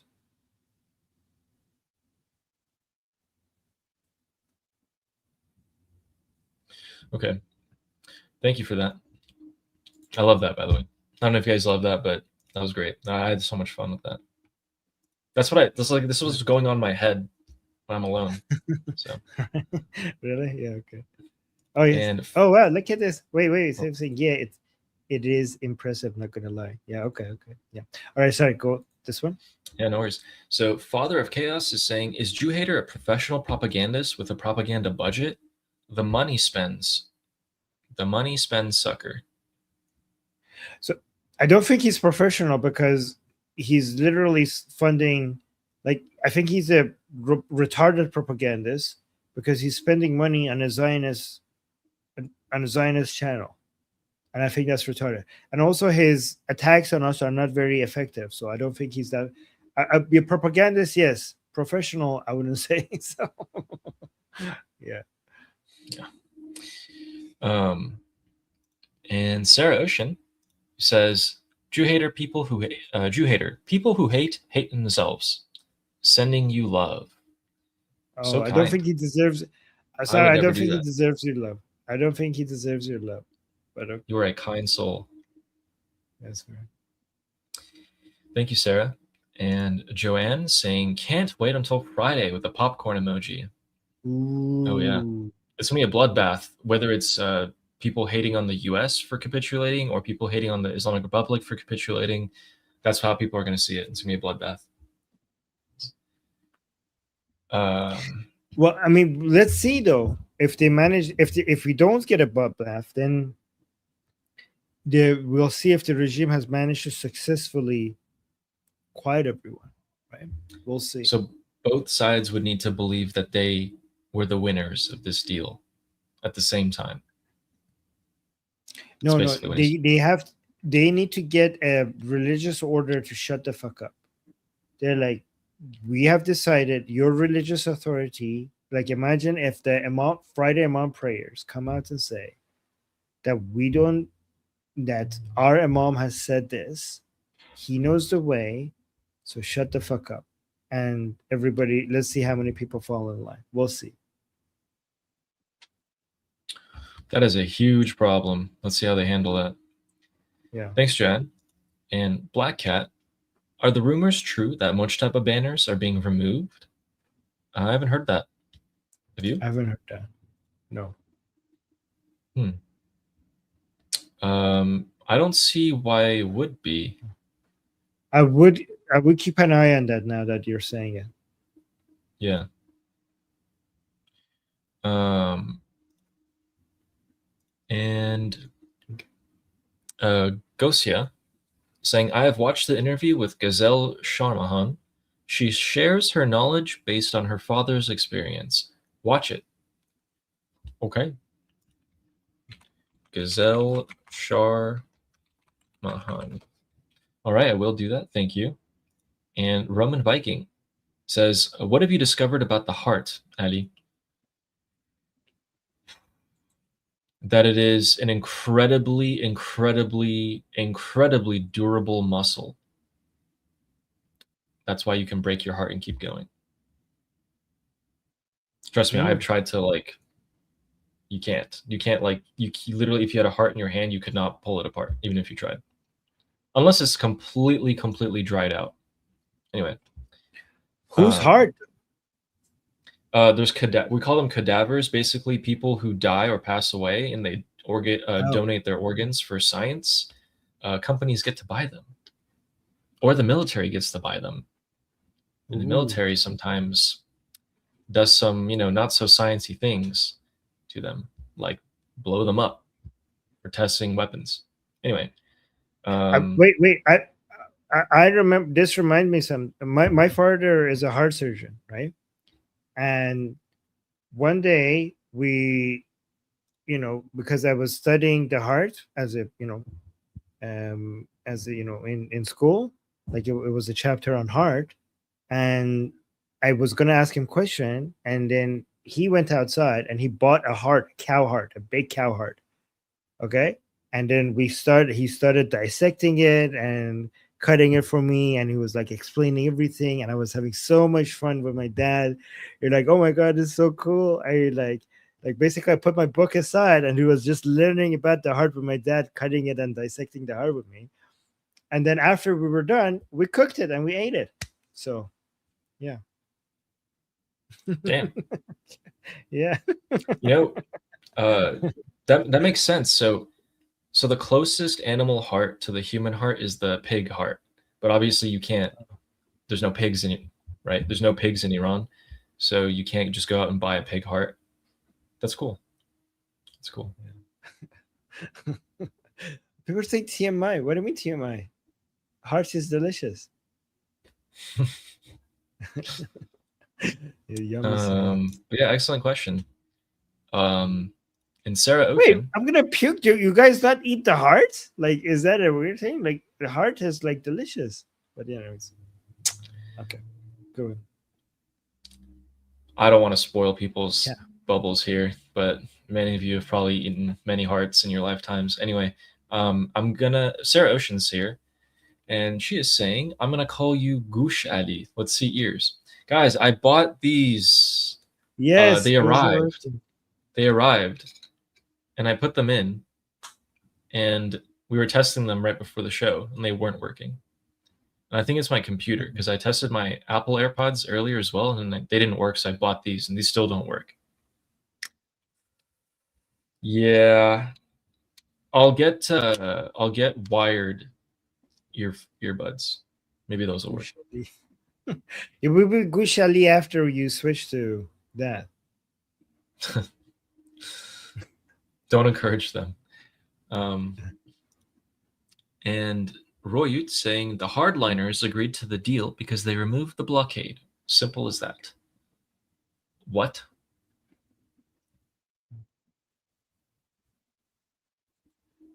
The hardliners. So you're saying that they were desperate. Did you start this? I didn't start this. I didn't start this. I didn't start this either. But yeah, I mean, they were desperate for cash. They were going bankrupt. The whole country was going bankrupt, so they were desperate. So they bent the knee. They submitted. Simple as that. I mean, yeah. I mean, I agree. Susan's became a YouTube member. Thank you, Susan. Much appreciated. Welcome. I actually think. Oh, you know what? Susan has messaged me before on school and was asking me to show more appreciation to you. And I was like, look, Susan, I completely agree. Like, you don't even need to tell me that. Like, to me? I am, yeah. And I was like, well, you don't need to tell me that. Oh my God. No, I think it should be the other way around. Ali already shows so much appreciation to me. I need to show appreciation to Ali. No, I was just like, Susan, thank you. I completely understand, but like I'm already so like appreciative of Armin. There's no need. I think it's the other way around. I need to show you more appreciation. But thank you, Susan. Thank you, Susan. Yeah, Susan's very supportive of you. Guys, let me be clear. I've never had, a host that had this much of a deep understanding of Iran and this politically nerdy. So this is like, I'm having such a fun time every time I go live with Ali. So I feel very lucky. Yeah. Yeah, it's pretty nice. Thank you, Susan. But thank you for your vote of confidence, Susan. I appreciate you saying that. Yeah, thanks, Susan. And CJ, who says, guys, I love you both, but please, I love you both, but please answer me. What would have been enough for Trump to have done in this situation? At a certain point, an internal resistance must take over. I mean, enough. I think enough would have been whatever he did. Like, no matter how far or little he did would have been enough. And I would have said he's already done more than anything any president has ever done. That's what I would say. And he has already done more than I thought any president would do. Right? That's what but I don't understand the second part of the question. At a certain point, an internal resistance must take over. We tried. We try all the time, actually. We're gonna try again. If you're talking about no, if you're talking about the Iranian people's uprising, then yes, and we will not give up until that happens, for sure. Yeah. So CJ, we are saying that whatever Trump did was good, better than nothing. Great. Thank you so much. Let's keep on going, so that our internal resistance will eventually take over. We just should not stop. We should not start pointing fingers at each other, because we need to direct all of our efforts and to just keep moving forward. There's going to be so much time in the future to just point fingers at each other and to say everything that you really want to say, but we're not there yet. And everything you do that is like that kind of hurts us. And not only us, people in Iran, hurts them. No, but we completely agree with you, CJ. Like, at certain point, like the Islamic Republic has been weakened, and at certain point, it's the Iranian people that need to rise up and take over. I personally think that for that to happen, we need to arm the Iranian people. Or if nobody's going to arm the Iranian people need to figure out a way to arm themselves. Yeah. And we're working on that as well, by the way. Yeah, the conditions haven't been met yet. Yeah. Yeah. But also, CJ could just be talking about people who are saying that. They're saying that Trump didn't do enough. He could also be talking about those people. I just tell you that I've gotten some green light from something about something that I cannot tell, but it's been good. Yes. That's great. Yeah, sorry, I can't be any more clear about that, but like but anyways. And thanks, CJ. And here's Astronomics with the super chat, who says, Armin, can you give an update on what's the situation with the deal with Iran? Does this mean all hope is lost for the Iranians and their freedom? No, never. No. But yes. Okay, no, I mean, we don't have a deal. Okay, we have a memorandum of understanding that has been signed that is supposed to create the framework for eventually United States and the Islamic Republic to get to a deal. But it's still as difficult as before to get to that deal. There's a 60-day period. There is the two main obstacles in getting to a deal is one of the major parts of the so-called deal that we are eventually supposed to get to is to stop fights at all fronts, both United States and Israel and their allies. So the deal apparently expects Israel not to attack Hezbollah, which is something that is really hard. It's really hard to stop Israel from attacking Hezbollah, like given that Hezbollah keeps attacking Israeli citizens. Like, and to ask Israel to leave Lebanon, that would be like a political suicide for whoever in Israel is responsible for that. So that's one obstacle. But the most important obstacle is that if the deal is supposed to get the Islamic Republic to give up its enriched uranium, it's really hard to see why the Islamic Republic would agree to that, given that would leave them completely vulnerable, and that's their only last remaining card to play, right? So getting to a deal seems very difficult, and even if you get to a deal, as long as that is a requirement, that doesn't lose hope. That actually increases hope, because it will, if you keep the red lines of the deal, if I'm making sure I'm saying if, and you take that from the Islamic Republic, then the Islamic Republic will be more vulnerable than it has ever been. And even after that, you could go back to kinetic military operations after that anyways. And we're sure that at least Israel will do. And at least then United States has managed to disarm the Islamic Republic from its enriched uranium, and then Israel could finish the rest. If the United States doesn't want to participate, United States has done enough to get away the most important shield the Islamic Republic has from them with negotiations, and then Israel could do the rest. But here's the thing. With a deal, without a deal, with Americans participating, without Americans participating, the Americans have done already a lot to weaken the Islamic Republic. Whatever happens in the future, the Iranian people will get rid of the Islamic Republic. The Iranian people and Israelis will not stop fighting the Islamic Republic. And the Americans have already helped more than we could ever imagine. I could ever imagine at least. And even if they stop completely from this day on forth, we should always be grateful for what they have already done. And we know the Iranian people will continue fighting the Islamic Republic, and Israelis will do the same thing. And one way or another, the Islamic Republic will fall. So hope is not lost. We're moving in the right direction. Everything, guys, the only thing that has changed is that people were hoping for a sprint, but it ended up not being a sprint. It ended up being a marathon. So we're reaching our destination, and happens to be much slower than what we wanted to.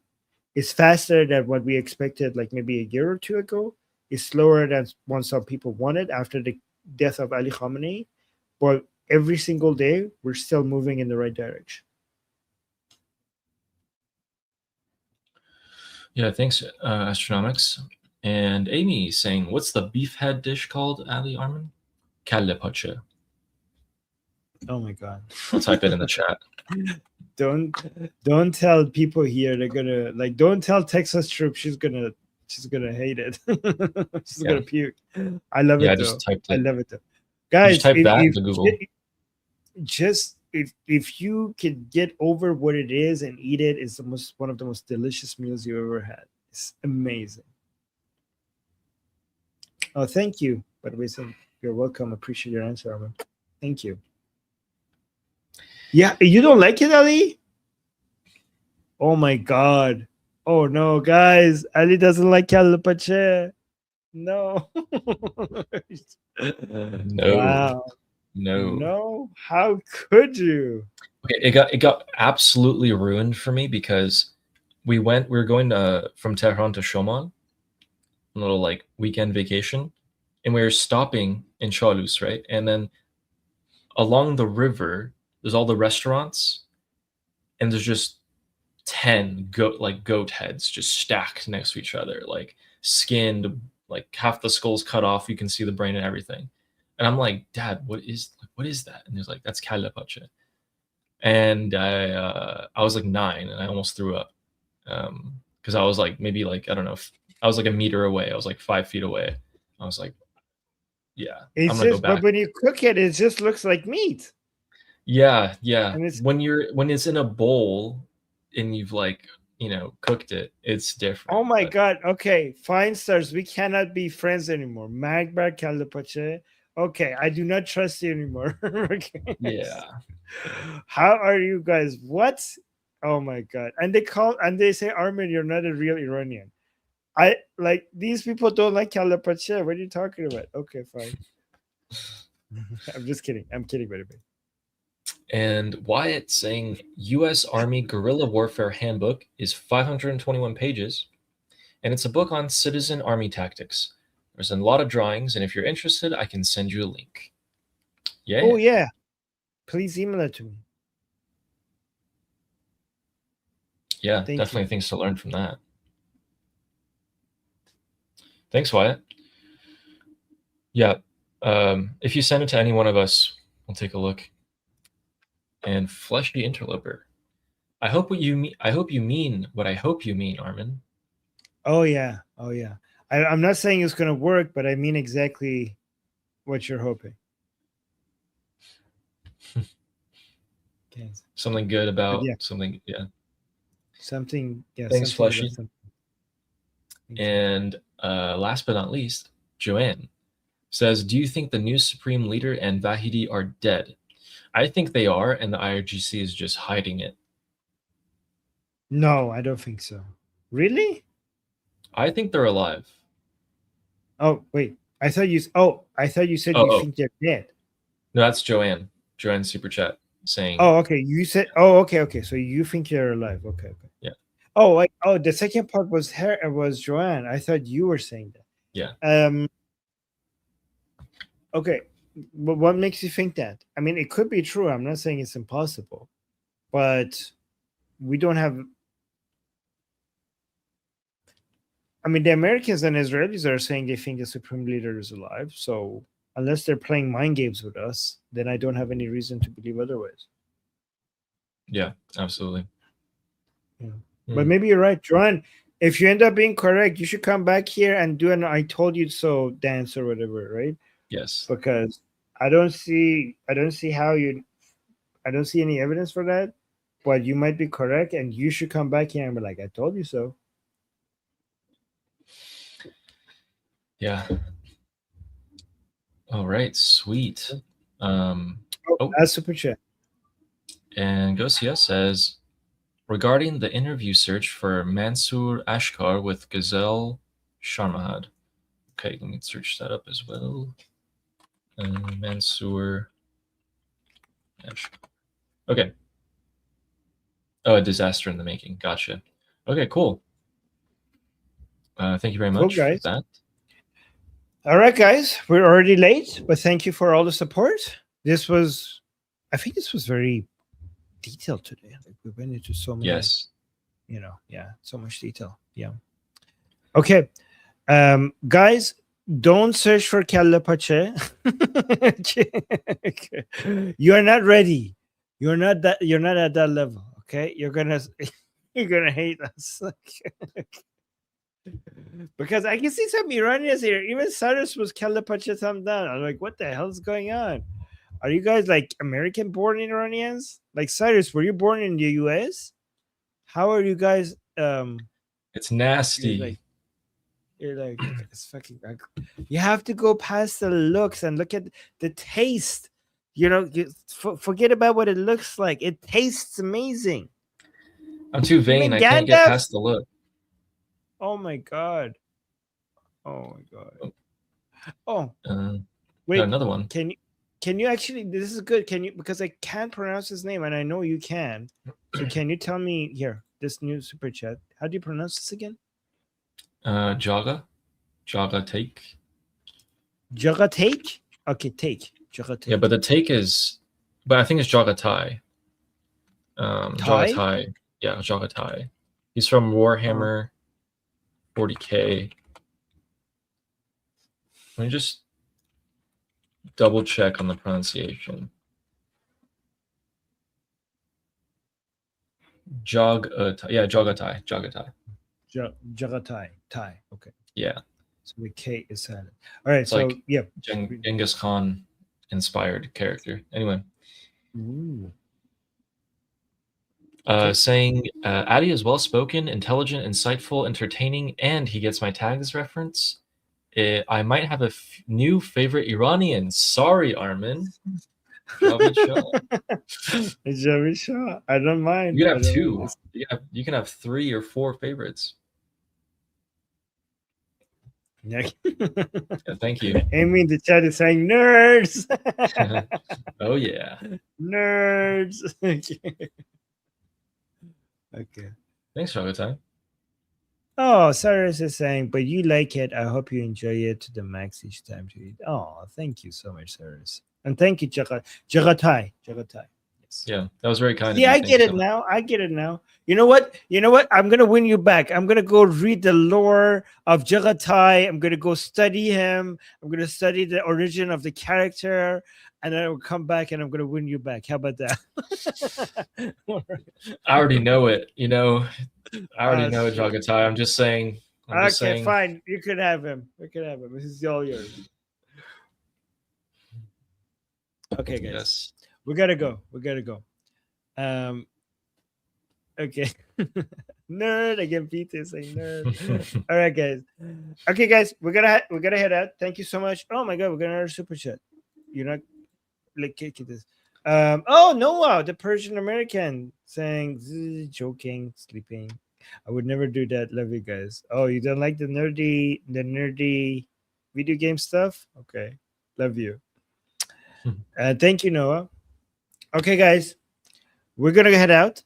Thank you for everything. Hopefully, all of this was helpful and entertaining at the same time. We enjoyed talking to you, and we'll do it again. Yeah, again, same time tomorrow. So until then, I'm Israel Chai. Slava Ukrainian. Cuba Libre. Long live America. Javid Shah. Payande Iran. See you guys tomorrow.